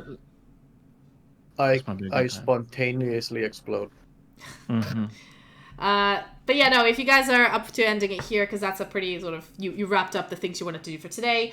And then we have a plan for next session. Where you all going? Because from what I understand, Bax is going to the Great Library to deal with the main historian. Fervrand is heading to the orphanage to talk to the orphanage overseer at the moment, which is Saldana's son. And Saldana is, I assume, what's your plan for? Oh shit! I should probably talk to my son before I leave. Yeah. No, don't worry about it. You don't actually know where he went. Yeah, we're leaving. You don't know where he went. He didn't tell you where he went. You're casually remembering, wait a minute, I'm a mom. Oh, it's okay, Gavin. I'm sorry. It's going to be on YouTube, don't worry. And there's a VOD, so you can see it. Don't worry about it. But yes, for those of you who are curious, all the previous episodes are on YouTube, and some of the VODs are still on Twitch. So feel free to catch up on your own time if you want. Some of them. The ones that aren't there, we got a little too naughty with our No, words. it's just because of the timing. It's like 2 months worth of VODs on Twitch you're allowed to have, and then they get erased because of the server rules. But they're all on YouTube, so links is in the description, so just follow that. But yes, Sildana, I assume you have a bunch of choices. You've been asked to tell Bax to go say goodbye to Trowel and the Falinels. You probably want to say bye to your son. Yeah. So wherever you're heading next session, you're going to be interacting with these two. So I think this is These two fuckos. I think this is a good place to end because I don't want to run the session too long because we're all getting tired.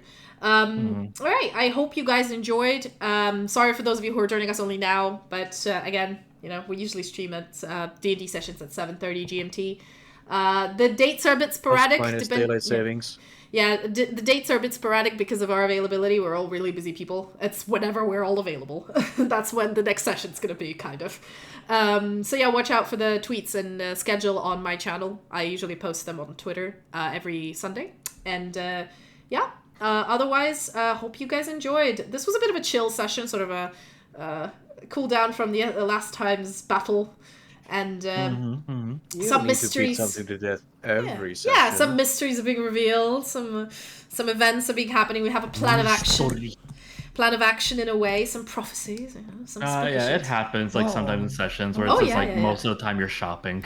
Oh yeah, the shopping. I loved it. This was great for me. And I don't know if Bax, you've realized who the shopkeeper was, if you recall. I don't think Mads recalls. Yeah, it's one of your relatives, your cousin Ether Obsidian, who owns a clothes shop. But yeah, just a little Easter egg there that went completely flat. Yay, me. But anyway, hope you guys enjoy. I loved putting you on the spot, Soldana, being like, if I was with you, he would be so pissed. Because that's the thing, I keep telling you the names of all the characters multiple times, and then if you forget them, I'm like, well, I keep telling you, but today I just felt really salty. I was like, you know what? No. Do you remember the name of the person you're trying to give money to? Come on. This is why you take notes, my dear. But for now, I hope you all enjoy. And in your D&D campaigns, you take copious notes, because not every DM is as nice as me. But yes, I'll see you guys whenever the next session's going to be. Watch out for the announcements on Twitter and Discord. The next session is right now. Take 2, everybody. All right. Hope you have a wonderful evening or morning wherever you are. And see you guys later. Bye-bye. Later. Bye. Why? Sorry, Rayless. Bye-bye.